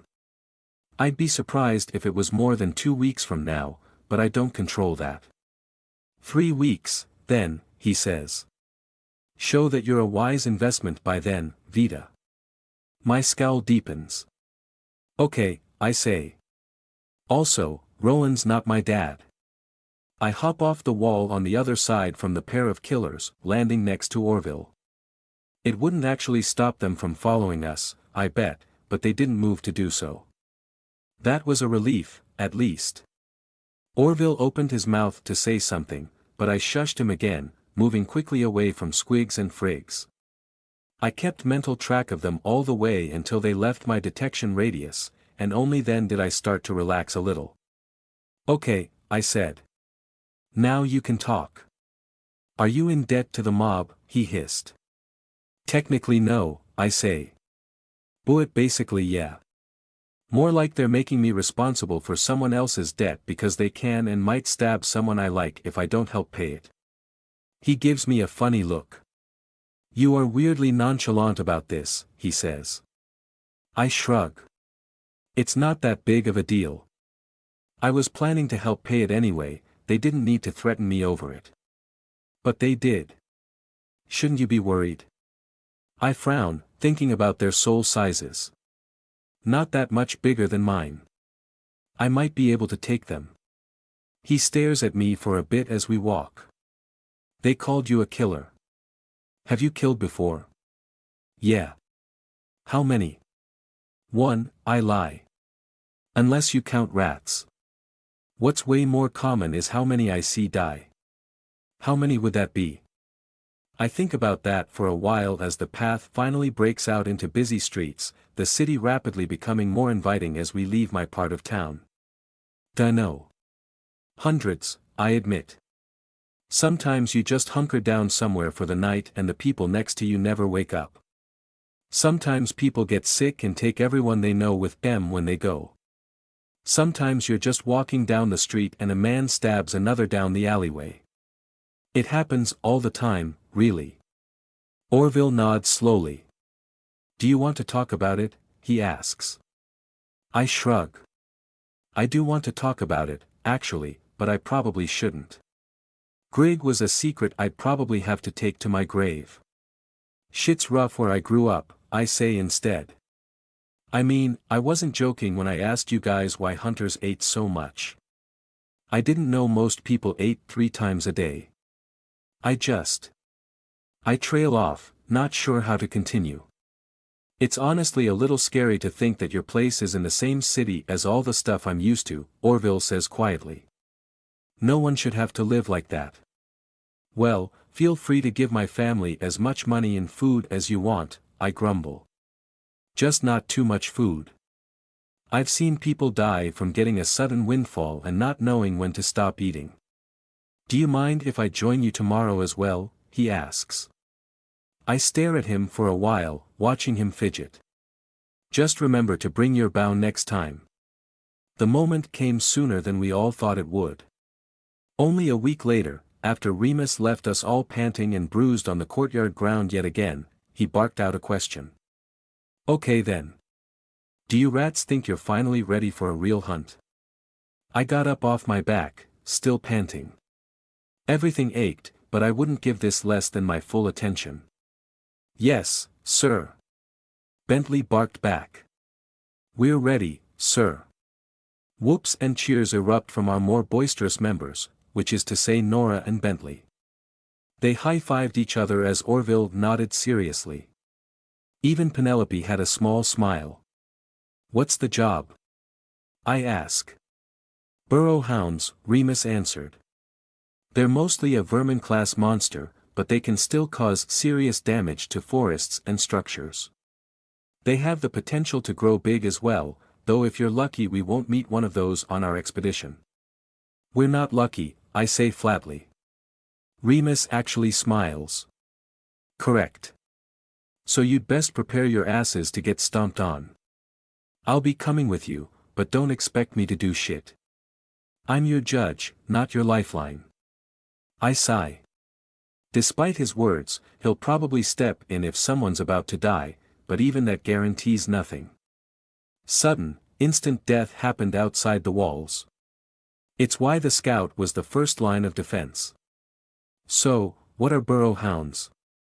Nora asks. They're small dogs that come up just above your ankle, Remus says, or about to Vita's knee. Hey! The thing that makes them a problem is that they breed like crazy, burrow like nobody's business, and are very territorial.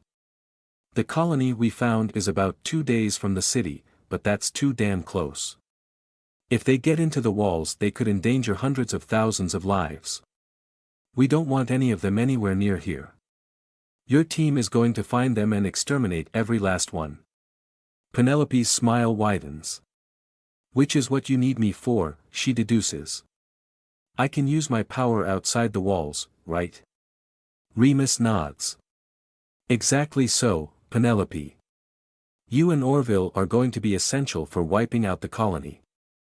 Vita will find it and be the one making sure we got them all. Bentley and Nora will ensure your weak asses actually make it that far without dying. I might take offense if Nora wasn't basically invulnerable. I do not at all mind my spot in the formation being right behind her. It was pretty much the safest place to be. I wouldn't normally send a team as green as you after burrow hounds, Remus continued.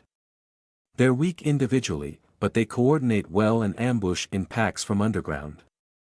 I've seen plenty of people die on jobs just like this.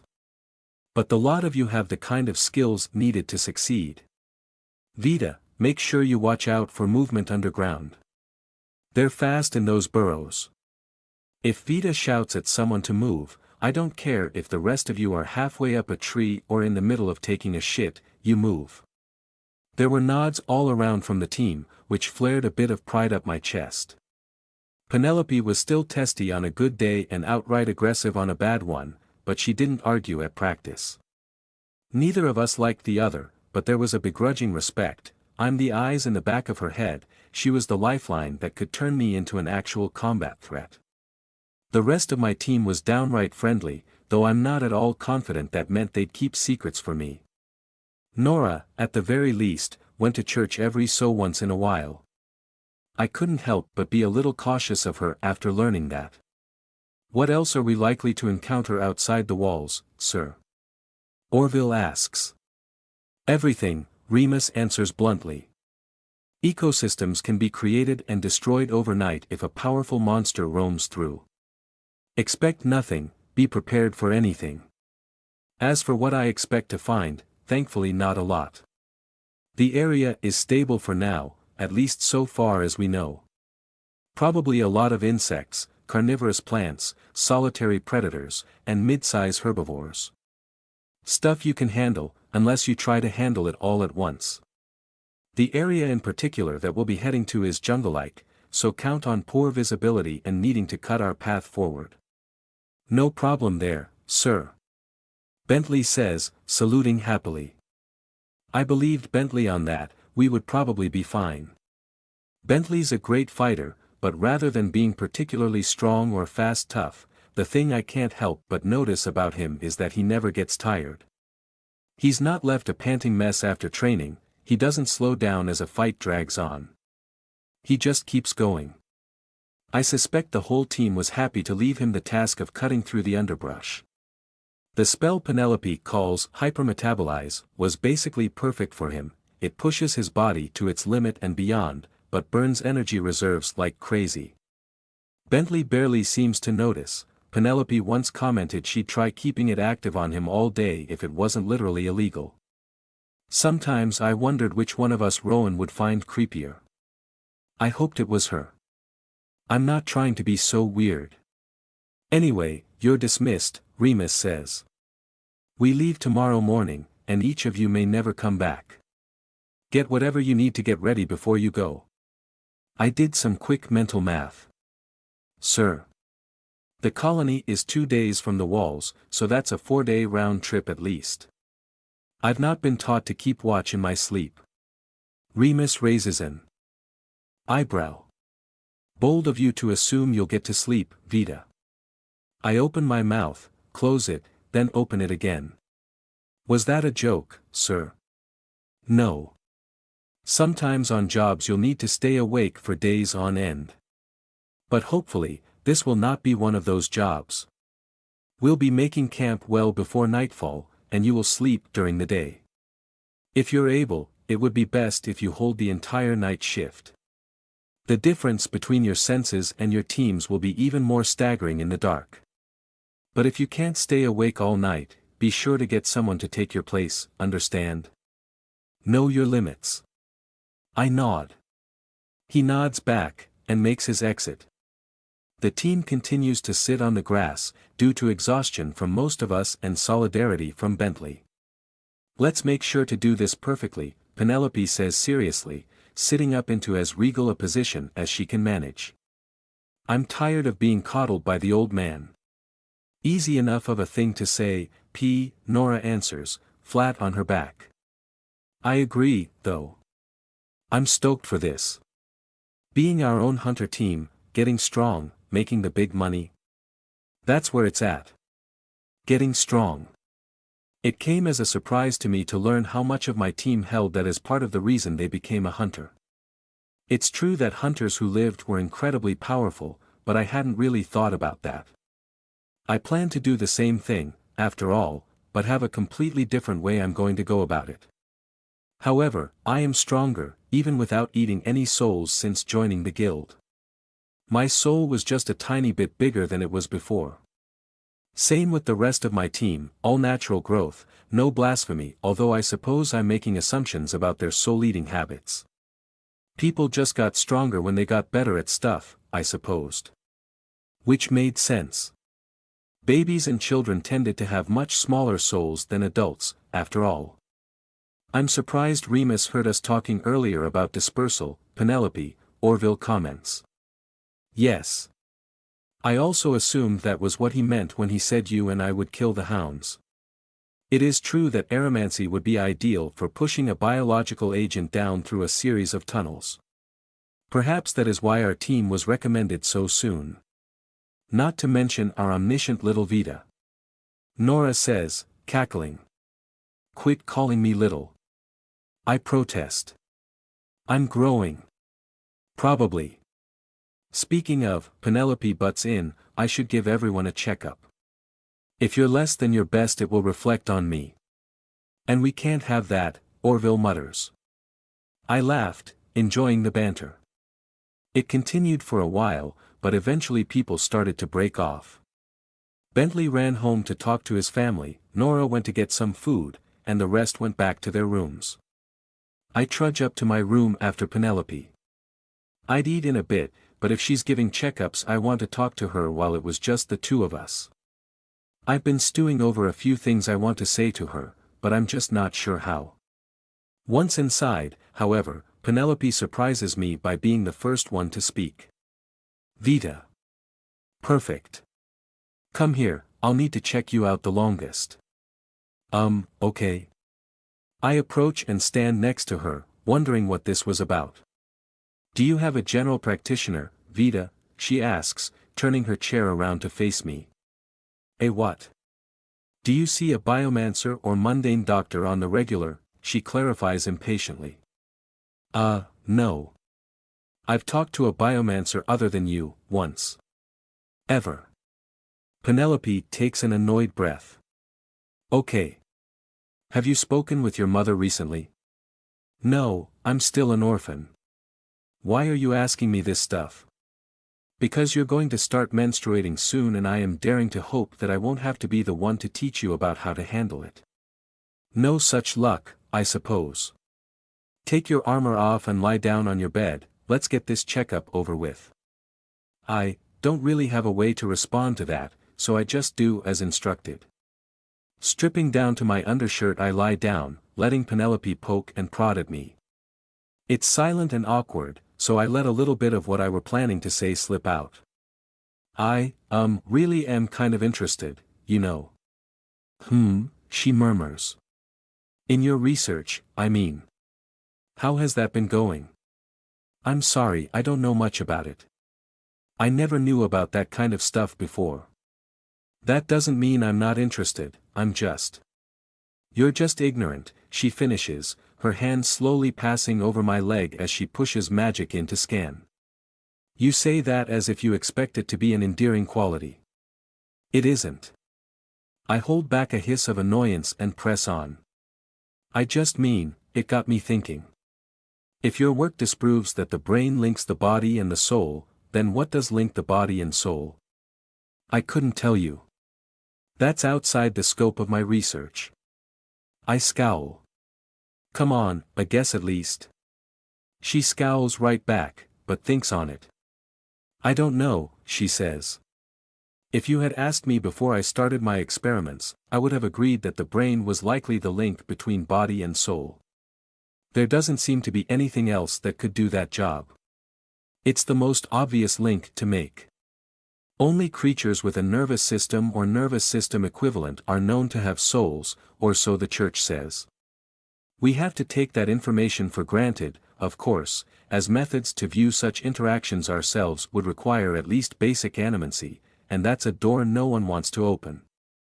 But if having a brain is a requirement for having a soul, then logically, the soul being linked to the brain seems like a very reasonable hypothesis.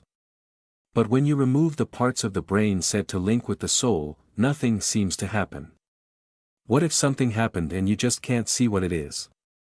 Well, that's what more research is for. I'll need a new batch of rats after our outing. Do I, have a nipple infection or something? There was a brief pause, and then all of a sudden Penelope burst out into uproarious laughter. It startled me so much I almost jumped off the bed. I've never heard her laugh before. Ah ha ha. I'm sorry, it's just. Ha ha ha. What? I ask, blushing. What's so funny? It takes her another 10 seconds to calm down, though she eventually answers me. But it hurts. I protest. A lot. And that's completely normal, she tells me, still chuckling a little. Why is that normal? This is taking way longer than the first time you scanned me, I complain, though I do as she says. Yes, well, I'm not putting a few bruises back together this time. I'm looking for chronic problems, of which you have, many. What? How many are we talking here? Orville mentioned you were raised malnourished, Penelope comments. And the deeper I look, the more issues I find. I should have been treating you nightly as of weeks ago, but I suppose we'll have to start when we get back. I blink. Wait, really? Nightly biomancy treatment? This isn't gonna be mega expensive, is it? I'm already in debt. Of course you are, Penelope answers flatly. But no. I need you alive. You're harder to replace than meatheads like Bentley. Ah. You like me. I coo. Not particularly. I simply didn't realize you were really as poor off as you are. I've failed my duty as the team's biomancer, and that rankles a bit. So I'd appreciate you not telling anyone about my lapse. I can do that, sure. I promise. That's a cheap price to pay for daily biomancy. She nods. Well, that's all I can do for now. Go find Nora and send her up next, would you? Okay, I agree, getting up to put all my armor back on. Oh, one more thing. She rummages through her cabinet for a short while, then tosses a few soft rags at me. About 9 days from now, start putting those in your underwear. Why would I? I start to ask, but she just gives me this look and I shut up. Do you need me to explain it, or can you ask someone else? I can ask someone else, I murmur. Then leave. I quickly head downstairs to tell Nora it's her turn, trying not to blush too hard. Nora is just finishing up her meal when I head down to see her, shoving the rags into a pocket. Hey, Nora. I call out, waving. Penelope wants to do a checkup on you. Ooh, that sounds not fun, she answered, taking a sip from a mug. You survive it? It wasn't that bad, I answer. A little awkward, but not bad. I think I might be getting through to her. I scratch my head. Not what I was expecting to hear, but okay. Would that really help? I blink. That was a lot. Are you saying Penelope has a dick? Well, she's a biomancer, so maybe. But no, I don't think so. It's a figure of speech, Vita. To measure dicks means to hold a contest for no reason other than pride. Oh, okay, I say, making a note to remember that. I head over to grab some food, quickly piling my plate high before returning. So, how do you know all that stuff, Nora? I just watch people, the huge woman answers, shrugging. Humans are interesting. We're all crazy complicated, but everyone still has the same set of levers, you know. If you pay attention to someone's habits, you can figure out where they fall. I frown, nodding. So, what's up with Bentley? Salt of the earth, Nora says simply. I don't know why the heck that dude's a hunter, but I bet you it's something dumb like I really like fighting but don't want to hurt anyone. I laugh a little as she imitates Bentley's cheerful candor. Seriously though, she continues, he's a good guy, but something's missing in there. I think his kindness comes from believing that everyone is like him. He's gonna get real hurt someday when that bubble pops, but I guess with a personality like his he'll have plenty of people to help him get over it. She shrugs. And me? I ask, a little hesitant. She glances me over, taking the time to figure out how much to say. I frown, munching away on some bread soup thing. It was so tasty. My whole life is pretty much just a huge string of things that are probably going to get me killed, I eventually answer. Of course I'm afraid. If I was the type of person who hesitated just because something dangerous happened, I'd be dead. Well, first of all, Vita, that sucks and it's no way to look at life. I'm your shield now, yeah. You can let me take some of that burden. I'm tough. She flexes, making me chuckle. Oh, I murmur, shrinking down a little. Sorry.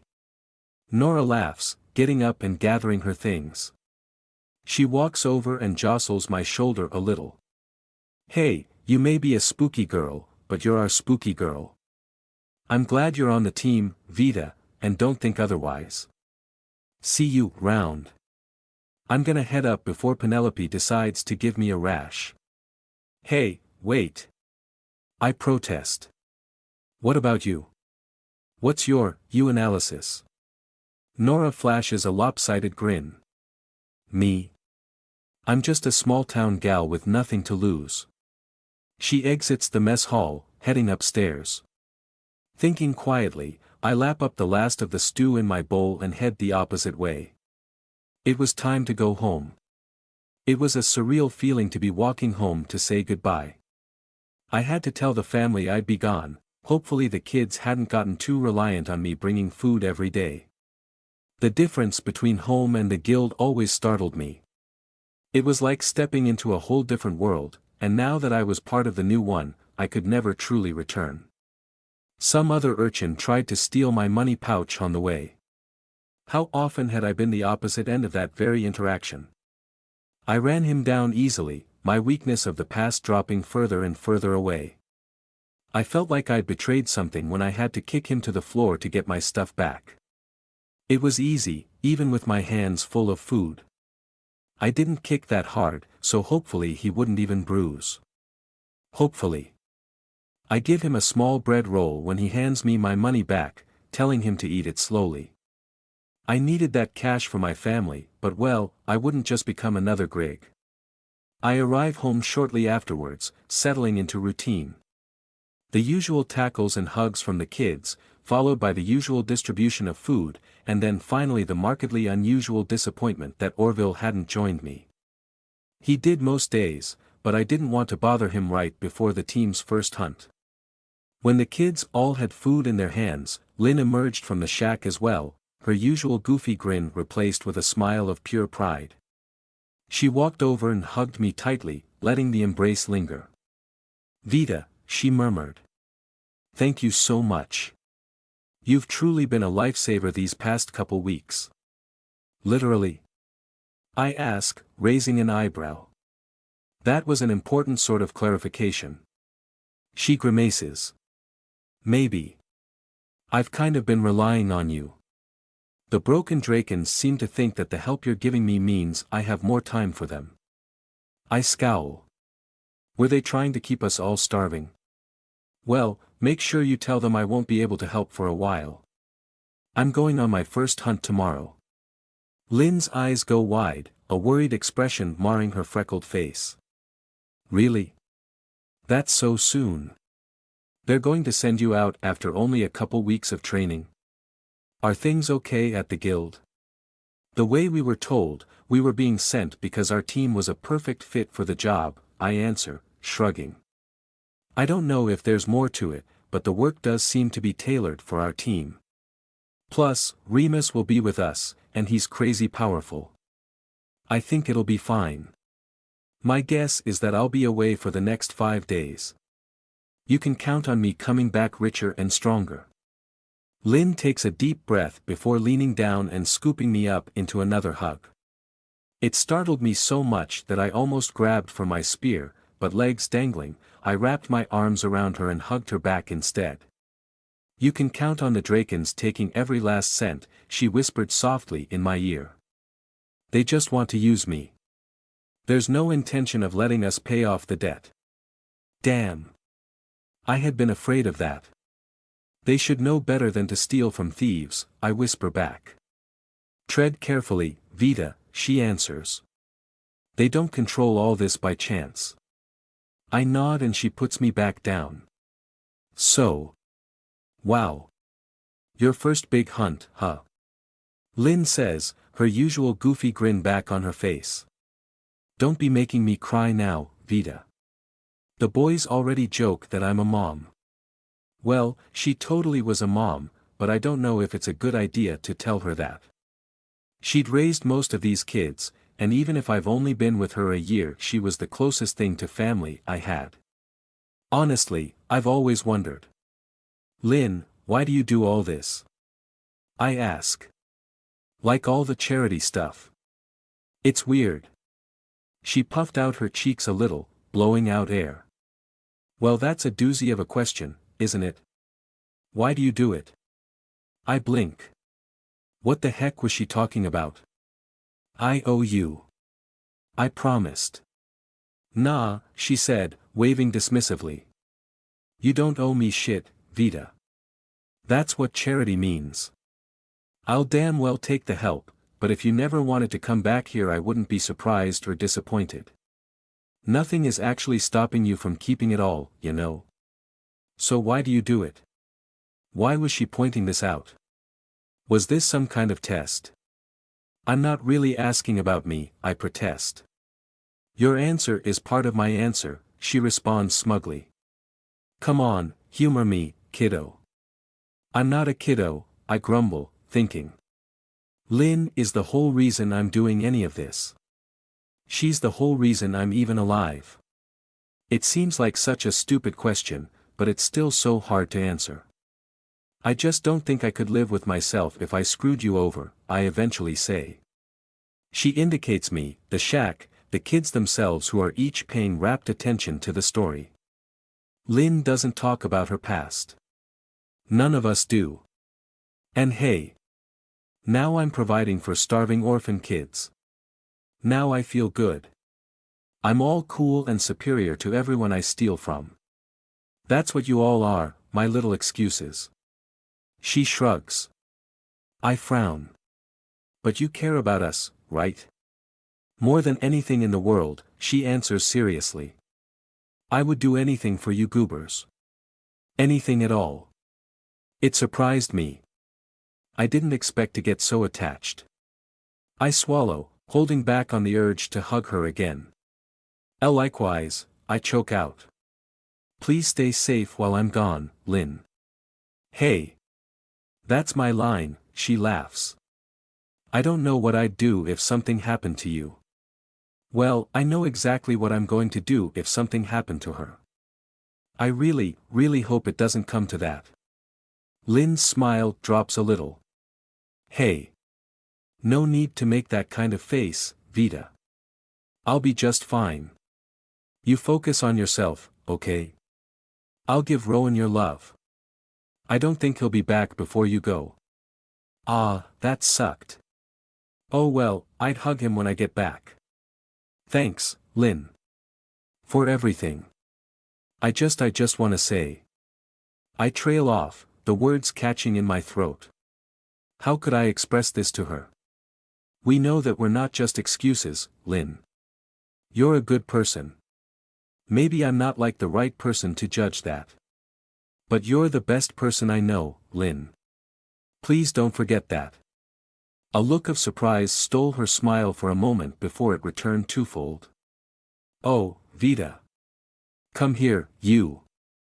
She grabbed me again, lifting me up and giving me a massive squeeze. You're the best kid a girl could ever ask for. Still with the kid stuff. All right, that's it. If she was gonna keep on that, I have to fight back. Well, you're the best mom a girl could ask for. Ack, she yelped. See, come on, Vita. Aren't I more like an older sister? Nope, I say firmly. Mom. You're mom now. She drops me, clutching her heart dramatically. Oh, such betrayal from one of my own. It wounds me. It wounds me deep. She pauses, raising an eyebrow. Then she grins. Oh no, she was going to counter my counter. Really? I figured you've been taking care of it all this time. You know, since you're not a kid and all. Lynn, I warn.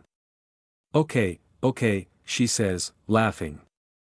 Then she slaps herself on the groin. It's when blood comes out of your woo-woo.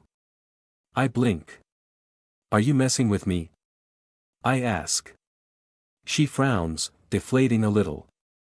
Huh. You're serious. Well, no. Not messing. Come on downstairs, I'll show you some stuff, I guess. Is yours really just starting? Oh, I meant to mention earlier.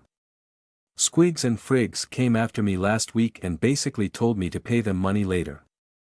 Yeah, I heard, Lynn answered, scowling. I almost gutted the both of them when they told me about it. Be careful with them, Vita. You're lucky the fat one likes you. They don't really seem that strong, I comment. They're not the strongest, she hedges. Get them in a fair fight and you might survive it. The issue is that if they actually want to come after you, you won't see them coming. But if you just off them preemptively, you're gonna have the whole guild on your ass. I'll keep that in mind, I say. It's kind of weird having someone as happy and upbeat as you give me murder advice, though.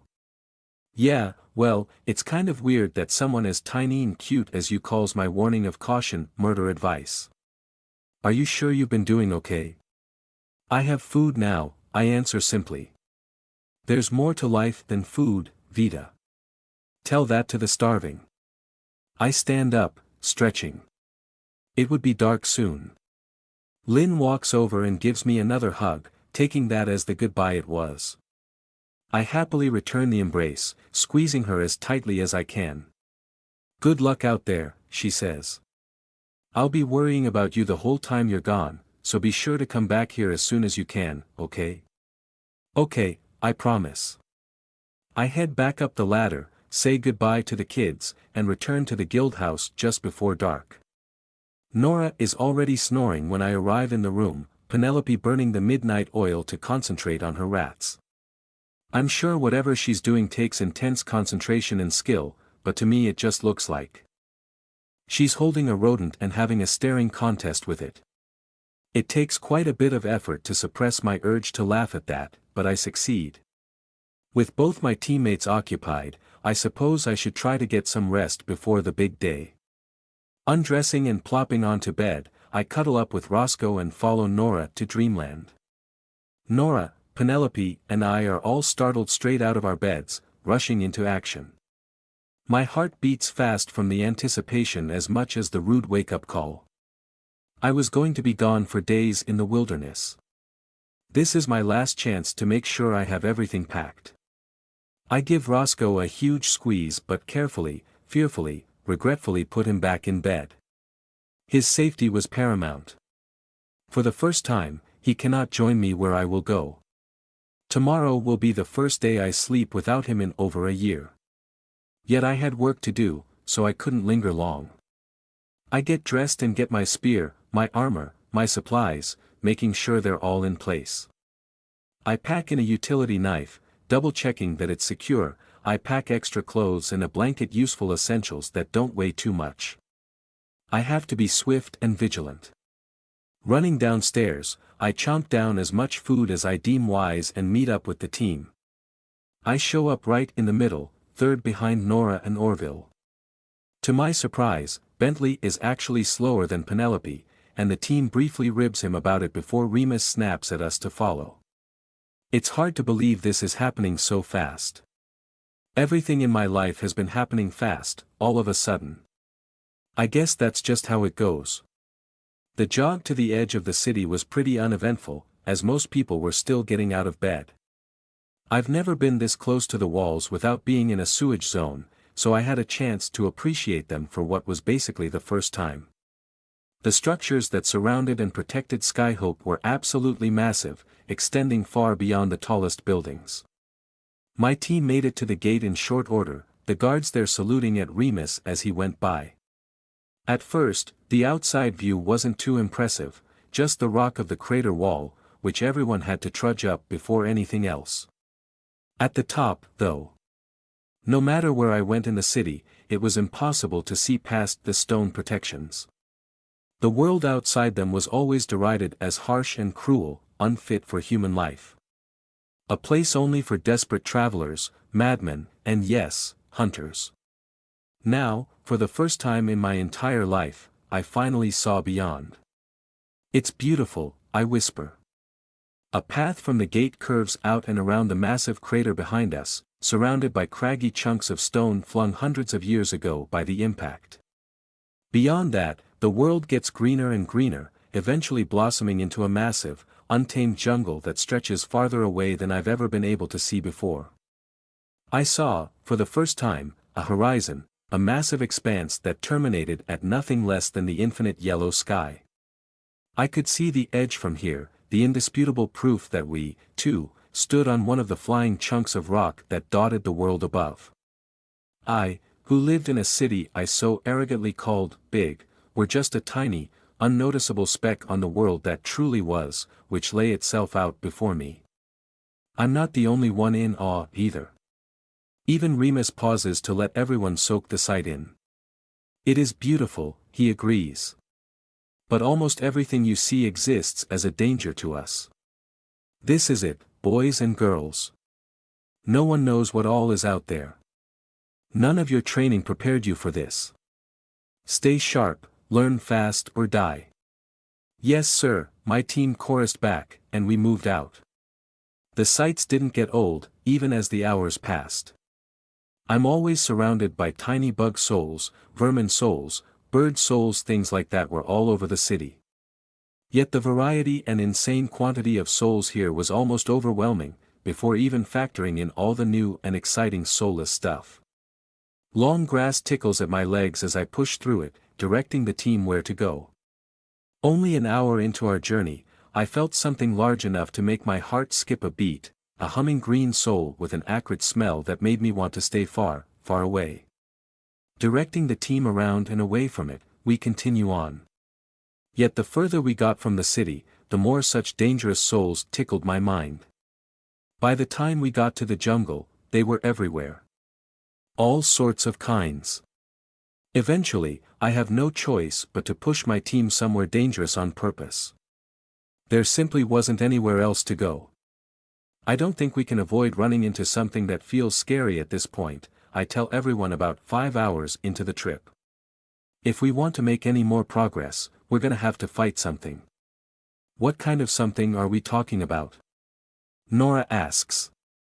I'm not sure how to answer that. I've been mostly keeping mum on how people feel to my soul sense, not wanting to inadvertently give out hints that it's animancy-based. The two safest paths I can suss out go right next to a pack of just under a dozen smallish, pulsing red souls, or get dangerously close to a single sweet-tasting sharp soul that's much, much larger.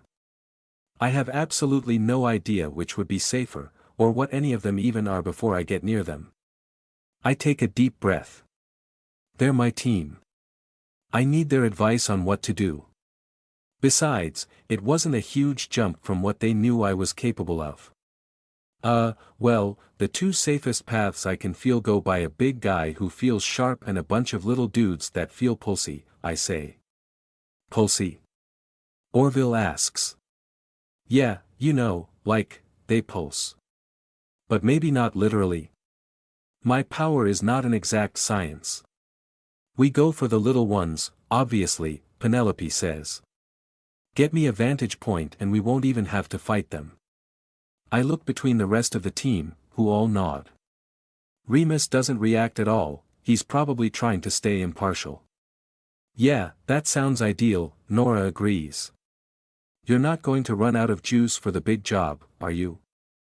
Please, Penelope answers, rolling her eyes. I have this and then some. I must admit, I look forward to showing you what I can actually do. Okay, well, we're going to go that way, then, I answer, pointing.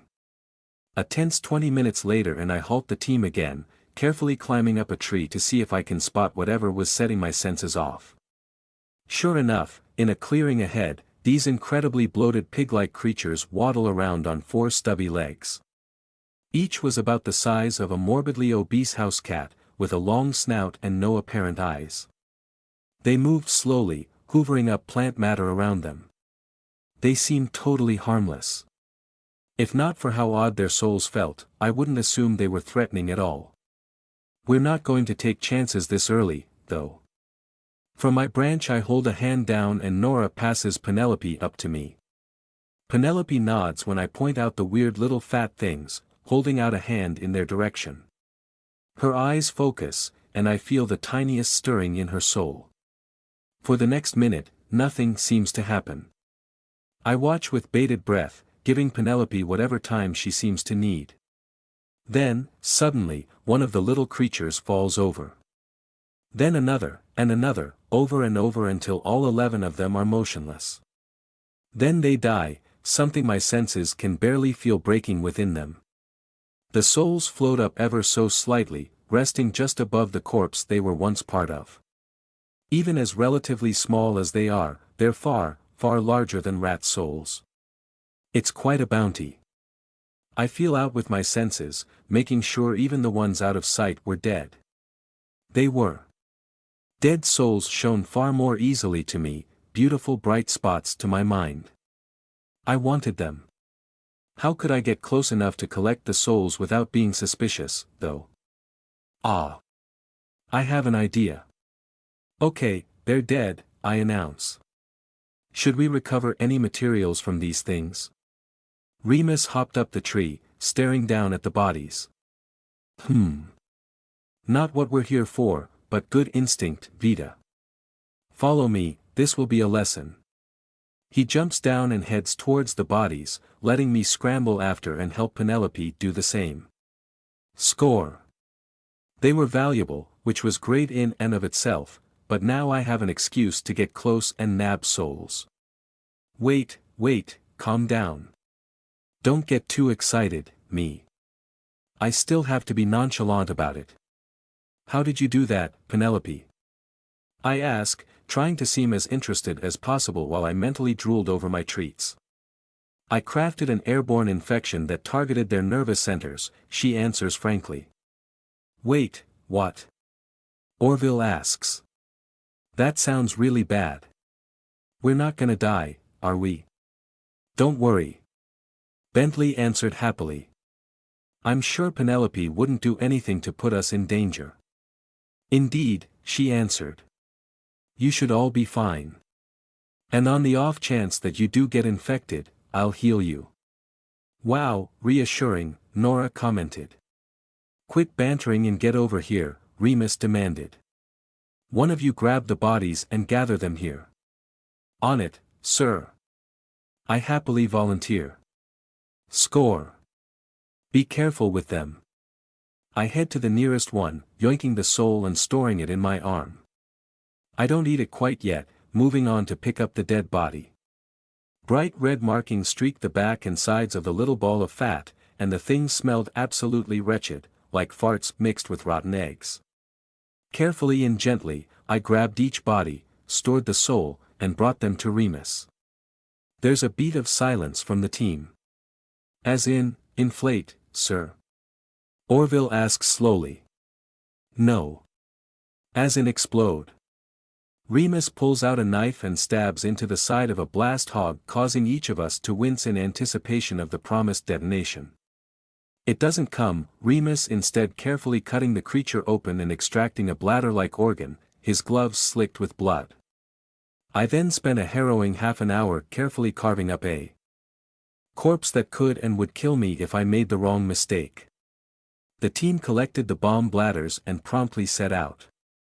Not bad, Remus said to everyone. You should be able to collect materials much faster than this, but at least you're all still alive. Thank you for the lesson, sir, I say honestly. 11 souls. Each one nearly as large as a human child's. Would these bladders be useful as a weapon in an emergency, or are they better to just sell? They're better to sell, he answered simply. If you've got a strong arm you might be able to throw them at something hard enough to burst, but a skilled craftsman can make you much more reliable bombs from the stuff inside one of these. How much does a bomb cost? I ask. How much are these worth?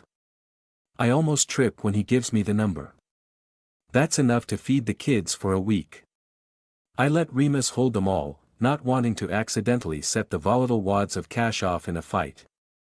The rest of the day goes similarly. Engagements with the wildlife happen on our terms, and when they happen it usually involves Penelope slaughtering them before they even understand they're in danger. The girl is genuinely terrifying, always getting this satisfied look on her face after she kills hordes of little monsters. I can't help but wonder if I look like that, sometimes. More importantly, I've managed to gather quite a few more souls, disguising my avarice for blasphemous power as mere avarice for cold, hard cash. Remus seems pleased with my entrepreneurial spirit, and is more than happy to teach my team how to collect the most valuable parts of whatever we come across and kill. I don't grab every dead soul, however. I don't want to look suspicious, and sometimes Remus declares a given animal as worthless. It's so tempting to go after them, as delicious and bright as they feel to me. Yet passing some up at least gives me some important information. If I leave a soul alone for too long, it starts to sink. Or perhaps, I suspect, it is grabbed by something I cannot sense, pulled down through the island to whatever lies below. I shudder, willing myself to not relive the memory of that incomprehensible being's touch. We should make camp soon, Nora announces. Giant's thumb is going to pass over in a couple hours, and Vita needs to rest for the night shift. I nod in agreement. Thank goodness. What I and likely everyone else will never admit is that we're all completely exhausted. Simply moving forward in the dense jungle is slow, stressful, and difficult. I'm sore all over, and I'm even more mentally exhausted than I am physically. The rest of the team never gets to feel all the horrifying crap I'm constantly leading them away from. Camp doesn't take long to set up, at least, and I'm firmly commanded to sleep as soon as I get a basic setup for doing so. Even though it's still light out, I have absolutely no trouble passing out at the earliest opportunity, even lacking Roscoe's comforting presence. It feels like I just fell over when Bentley shakes me back awake. I try to open my eyes a few times before realizing it's just really damn dark outside. No city lights, I suppose. Just a huge chunk of rock blotting out the sky overhead. Already? I murmur. Sorry, Vita. Bentley murmurs back. I can't see a thing. Everyone else is asleep. I nod, stretching as quietly as I can and pulling myself out from under my blanket. A crazy amount of souls were nearby, but thankfully not many of them were moving around. It was bedtime for everything, I suppose. Well, except for me. I feel outward with my senses. Souls are largely static things, not prone to changing much in response to their body's current condition. Yet some tiny part of them is affected, and I've been trying for a while to refine my soul sense to detect that part. It's going slower than I would like, but consciousness was a relatively easy thing to detect, at least by those standards. This was important, because I wanted to make absolutely certain that Remus was asleep before I eat any of the souls I've hidden inside my body. I focus for a long, long time. As best I can tell, the old man is indeed passed out. Finally. I've been looking forward to eating these things all day.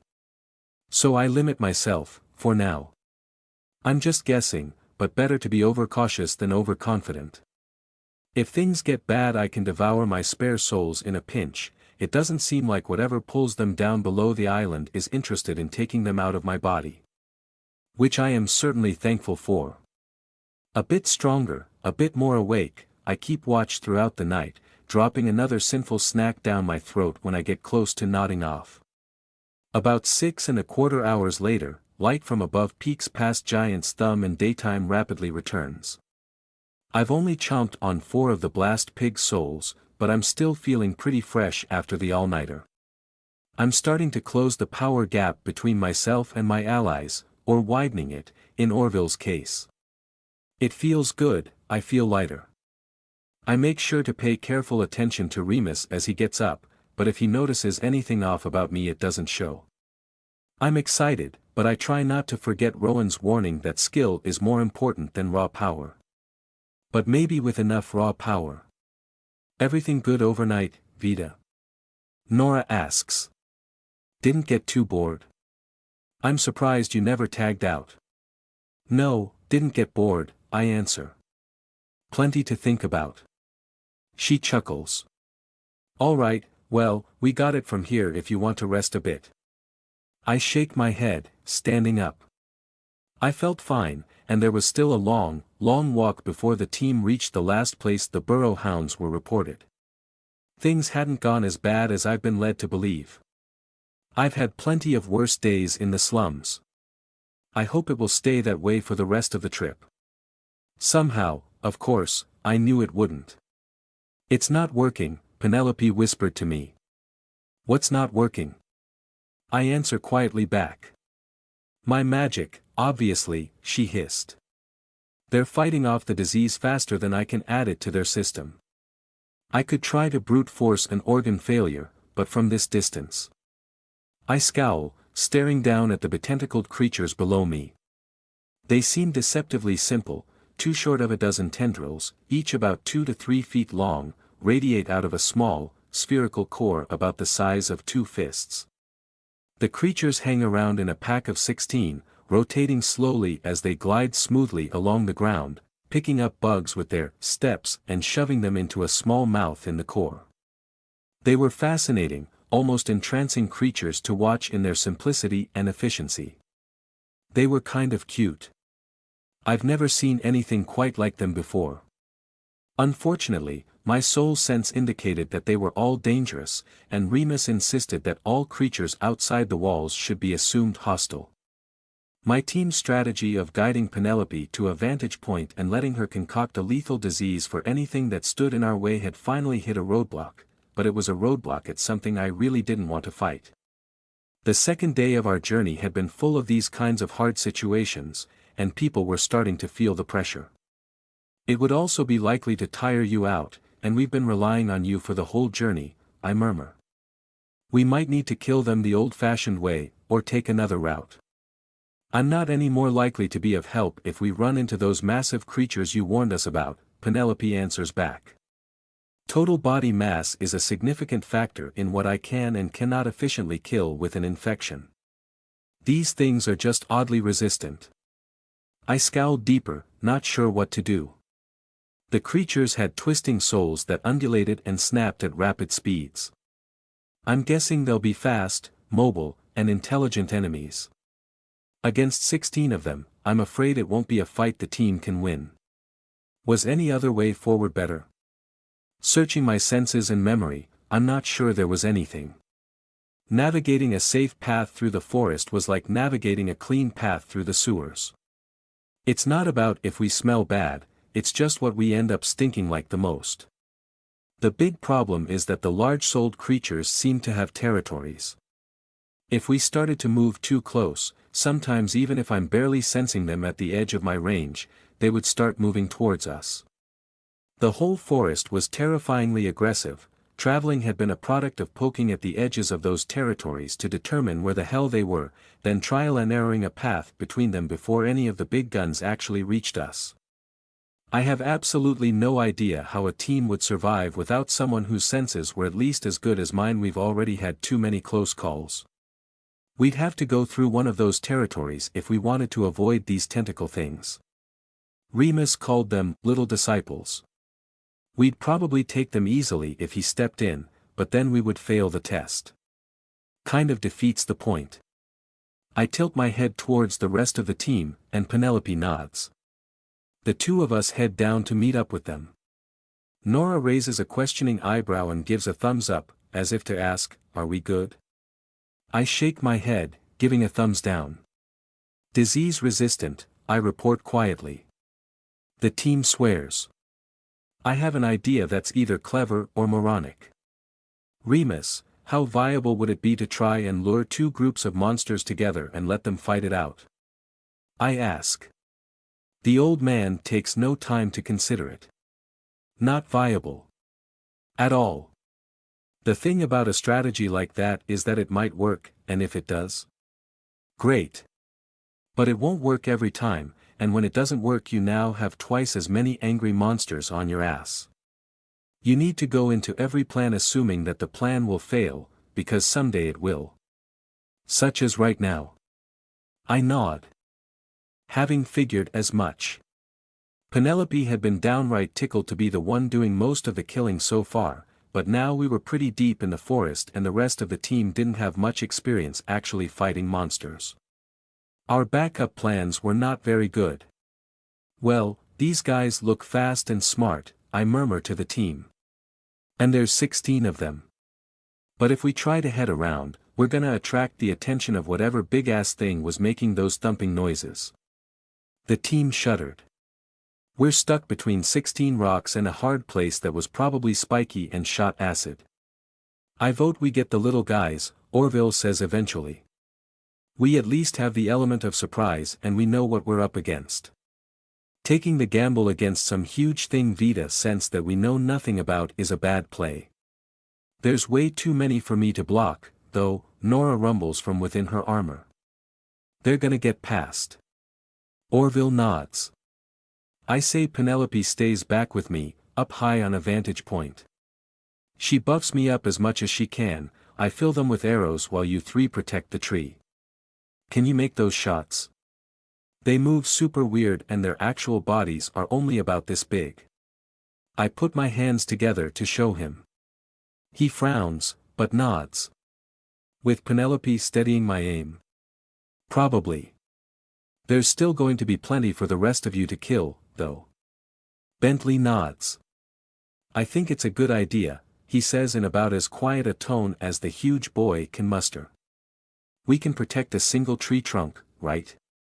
Will you be okay down here with us tall folk, Vita?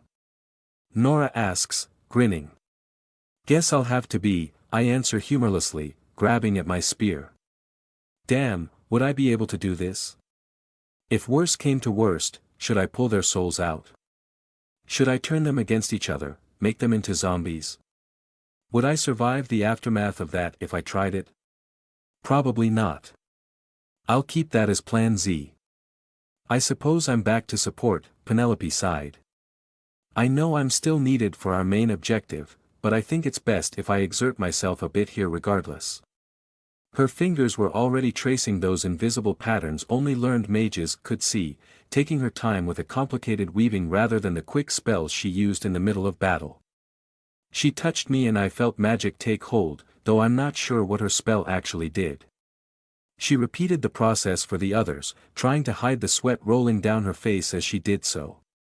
Then she and Orville made their way up a tree while me and the others put our backs to it, Nora in front with myself and Bentley flanking her. Half a minute passed, then Orville let loose a shot. One of the 16 souls died immediately. Another shot came, then another, claiming one more life. The little disciples screeched in fury, blasting towards our team even faster than I had suspected. I gripped my spear tight, battle stance ready as they burst through the underbrush, yet another dead to Orville's shots as they skittered towards us at terrifying speeds.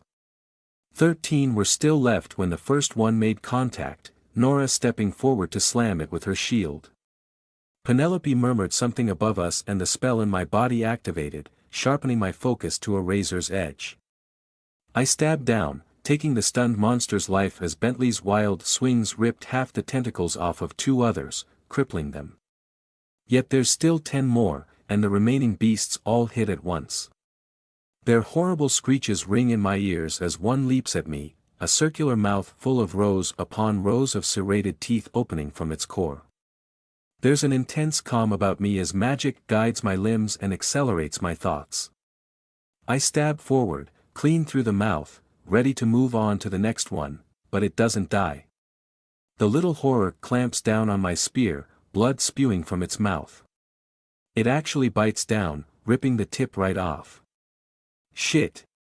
In an instant, everything is chaos. 3 little disciples crawl over Nora, blinding her and trying to peel her helmet off her head. 2 more harass Bentley, screeching and hissing as they dance outside the range of his axe, distracting him. The one with my spear tip embedded in him struggles to move, but two more shoot past and start climbing the tree. I swing what remains of my spear like a club, aiming to knock them off as tentacles suddenly wrap around my leg, lamprey-like mouth chomping open my calf. I turn to try and beat the newcomer off just in time to see the last disciple jumping right at my face. Pain surges through me, and while it's no worse than what I've had before, it was going to be if I didn't do something. The thing on my leg reels, opening its jaws in preparation for a deeper bite. I wouldn't even be able to stand soon, and if that happens I'm dead. Still, it was best not to get caught. I yanked the utility knife out from my belt, dropping my broken spear. The other leaping monster collides with my head, but I devour the life from its body the moment it touches me, before it can even try to bite. With two quick jabs of my knife, it's easy to stab the already dead disciples. Hopefully, no one would catch them being dead beforehand. Orville. Incoming. I shout, turning my attention to the disciples on Nora. They had actually succeeded in undoing the straps on her helmet, which she was trying desperately to hold on to. I grab one of the disciples with my free hand, kill it and stab its body.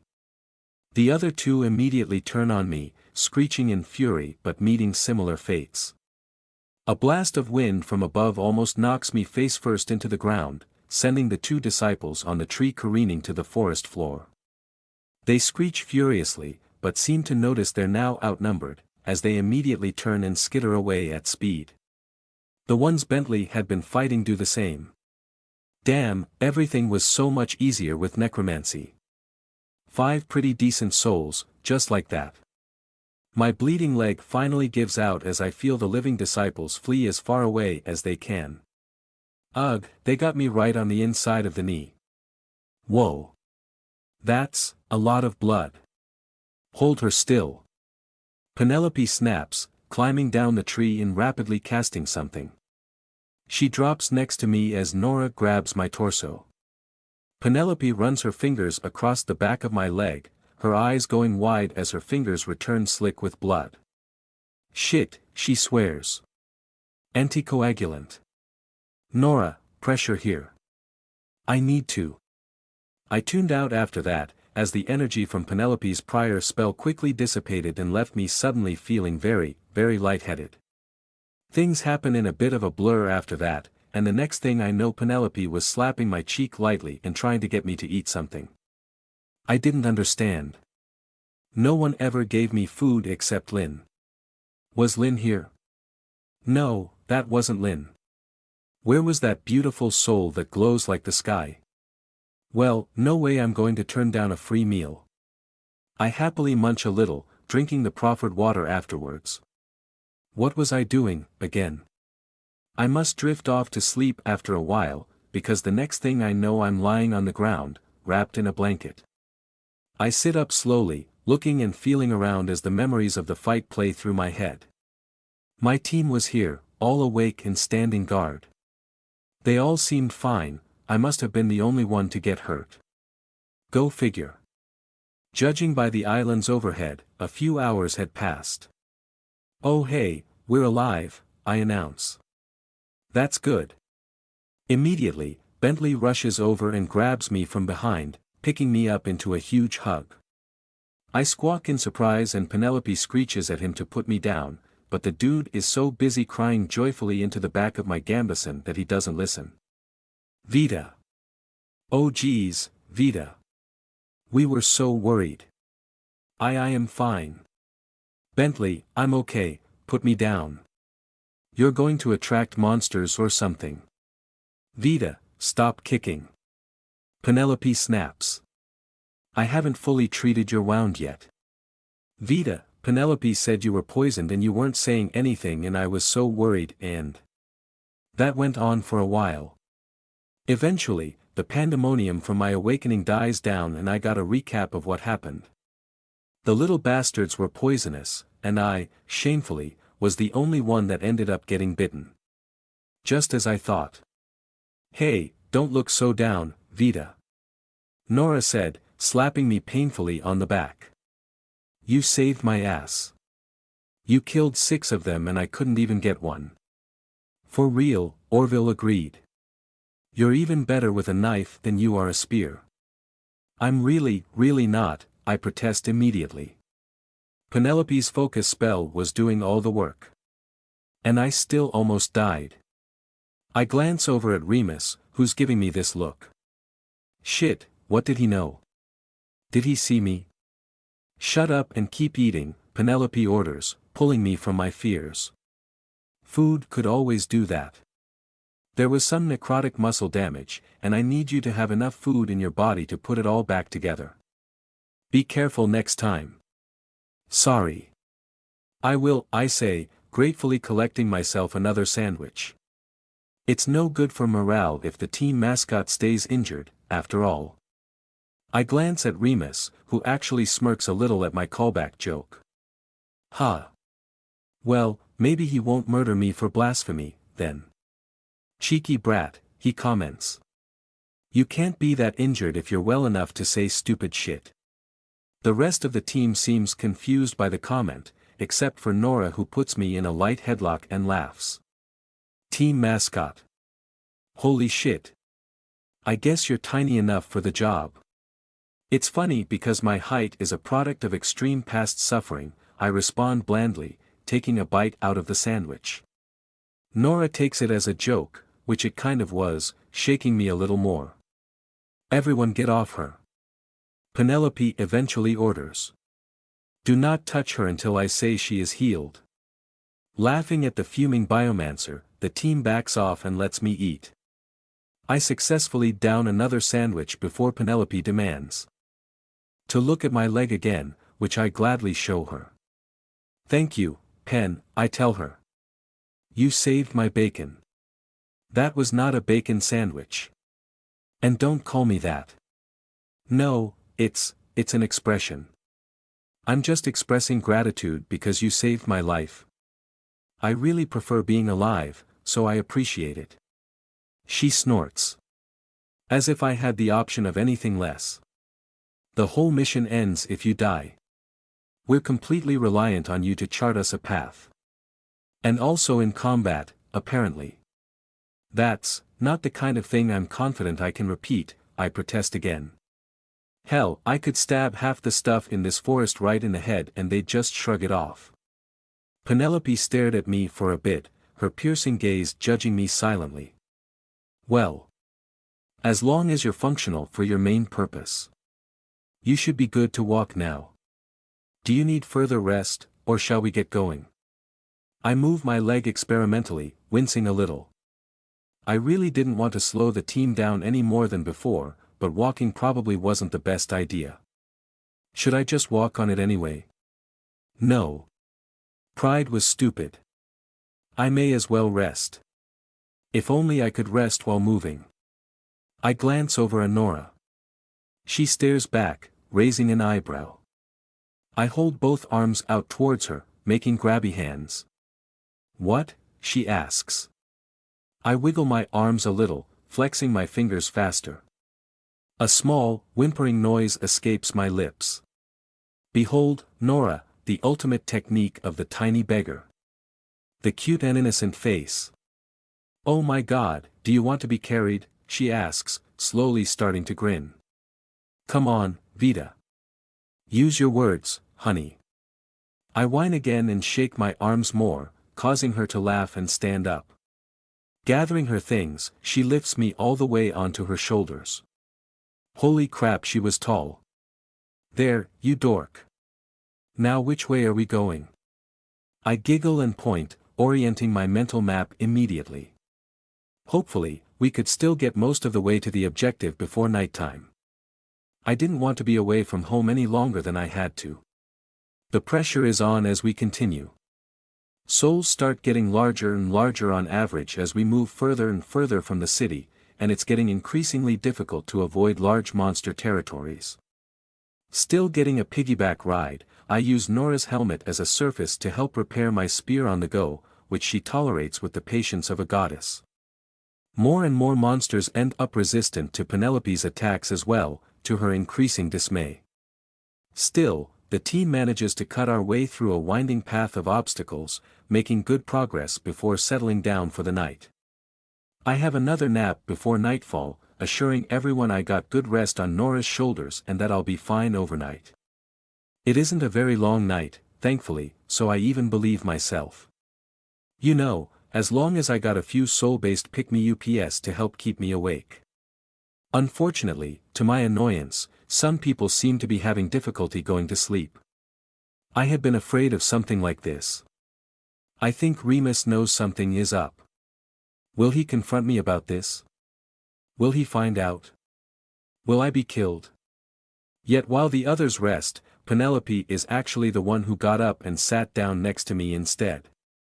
If you're hiding another talent, she hisses quietly, it would be damn helpful if the team knew about it. My eyes narrow. What did she notice? I need to tread carefully here. Appeal to her ego, she'll like that. Is stabbing things considered a talent nowadays? I ask, voice flat. I'm telling you, your spell just makes it way easier to move and think. Vita, she answers, her eyes narrow. Remus had us take apart the bodies while you were passed out. Your last 5 kills didn't die from dagger wounds. I swallow. What the heck did they die from, then? I don't know, she answers icily. I was hoping you could tell me. I grimace, body sagging. What the heck do I say? Oh yeah, you caught me, I'm actually forbidden by the church and government to exist. I might be able to brush off my death touch as a non-animancy talent, but having more than one talent was pretty rare. People will be inclined to wonder how Scout Sense links up with an apparently non-biological kill vector, and I don't doubt 1 or 2 people will come up with soul magic. That was too many. I didn't want this spreading around. Okay. You got me, Pen, I say dramatically. The truth is, I'm so stunningly beautiful that lesser creatures faint in my presence. What? It's true, I drawl. The gods themselves sing praises of my infinite beauty. Not even the Mistwatcher could resist holding me in a delicate embrace. She slaps me backhanded, hard. The crack of it echoes once in the otherwise silent night as a welt blooms on my cheek. Well, Remus is definitely awake now. Do you think that you're funny? She hisses. We all could have died. You nearly did die, and you're making jokes. I guess I get to add you to the list of people that will hit me if I say something they don't like, I comment dryly. Quit looking at me that way, Penelope says, leaning back a little. Quit staring as if I'm beneath you, you little shrimp. I'm sorry for the jokes, Penelope. I'm just really not comfortable talking about this, all right? I try to stand up and find a different place to sit, but she grabs my wrist and holds on. Why? She hisses. I glower down at her. Why what? Why did you come out of nowhere, accuse me of something crazy and hit me in the face? I don't know, Penelope. Now leave me alone. The others are trying to sleep. Furious with myself, with Penelope, and with the entire damn world, I settle in for a long night. Remus doesn't even go back to sleep, so I can't pull out a soul to munch on. Worse, an hour after Penelope passes out again, he gets up and sits down next to me. He doesn't say anything, though. He just looks up and watches the island above. I'm not in the mood for company right now, though. My thoughts race. Why is he here? Why is he being silent? Is this an intimidation tactic? If it is, it's damn well working. What are you doing here? I ask, giving into the silence first. He glances at me. In my experience, he says, most people come to the Hunters Guild to escape something. I frown back. The heck? Yeah, well, that makes sense to me. I probably wouldn't be here if starving to death wasn't my alternative, I tell him. He smiles knowingly.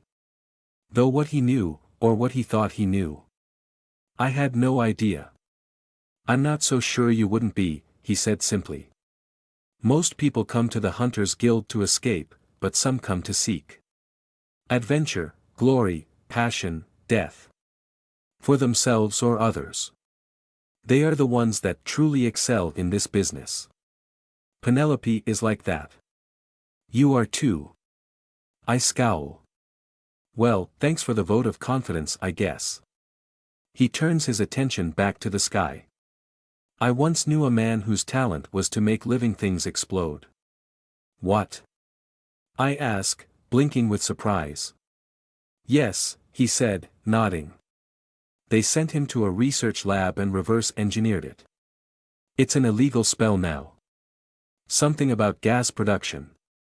Apparently the learned mages couldn't get it past even the weakest magic resistances, but he could just do it. To anyone, whenever he wanted. His gaze returns to me, eyes gleaming. His parents were carpenters, I think. He had been trained at the craft from a young age, and he was good at it. So of course, everyone told him just don't blow anything up and become a carpenter. But he ignored them all and joined the Hunters Guild instead. I scowl. What happened to him? I ask. Remus shakes his head. He served us wonderfully for 10 years, then one day his team went out and didn't come back. So it goes. But my point is, why? He wasn't forced by a life of hunger and cruelty. Penelope certainly wasn't. So why would they join us? Because this was the only place they could use their talents, I answer. It's part of who I am, Lynn had said. Remus nods. In his heart, and in his soul, in the very core of his being, that man was a killer, because he was born with a talent that killed. Talents want to be used. People want to grow. That is just part of what a human is. People like him, people like us, we kill monsters so we do not become monsters ourselves. For some people, the Hunters Guild is a place to do something that matters before they die. Yet for others, it is the only place they can matter at all and still be themselves. I stare at him. He didn't seem aggressive at least. But there were hundreds of talents he could be talking about. Would his stance change if I told him what mine is? You think I'm part of that category, I say. That I have a talent for killing. He shrugs. I suspected there was more to you from the moment you signed up. And you have grown more from these past 2 days of fighting to the death than all our training sessions together. I just wanted you to know that you're in good company, when it comes to death. The Mist Watcher makes some of us healers and some of us warriors. It is just his will. Damn it. His will. Didn't that just cinch it, though? It figures that Remus is a Mistwatcher worshipper. All his flowery language applies to everyone but me, I bet. I appreciate that, I say stiffly. I still just don't think I'm comfortable talking about it. He flashed another knowing smile, which couldn't help but piss me off a little. He probably thinks he knows, because he probably never considered natural necromancy is on the table. Mistwatcher worshippers might want to kill me, but at least they also think I don't exist. That's all right for now. Just remember, one day you'll be out here and something will come after your team that will push you to the limit. If you hold back when that time comes, you will die. In my opinion, it's always better to go all out from the start than to save your trump card for the last move. Seize the upper hand and keep the momentum. That will always be more reliable than praying for a last-second reversal.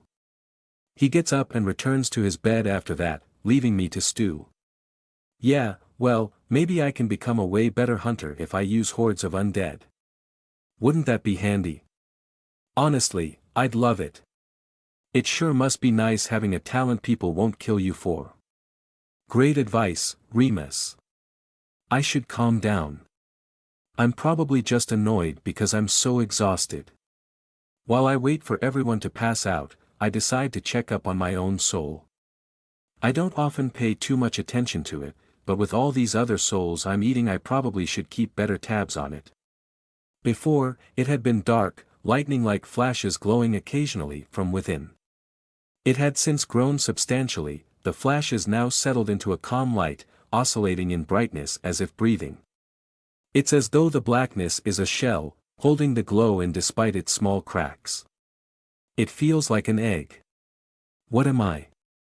Am I even human? My soul looks and feels nothing like anyone else's. It's like some alien thing hiding in a facsimile of a human soul's shape, just a creature in a shell of a girl. Have I always been like this, and never known? Or is adding other souls to my own changing how mine develops? I suppose it doesn't matter. I already know I'm a monster. Eventually, Remus falls back asleep. Thank goodness. Regardless of my musings, I happily pop out one of my spare snacks and swallow, letting stress melt away along with the soul in my belly. Ah, it felt so good. I couldn't stop now, so at least this is a fun way to end the day. I can't believe this job isn't even half over.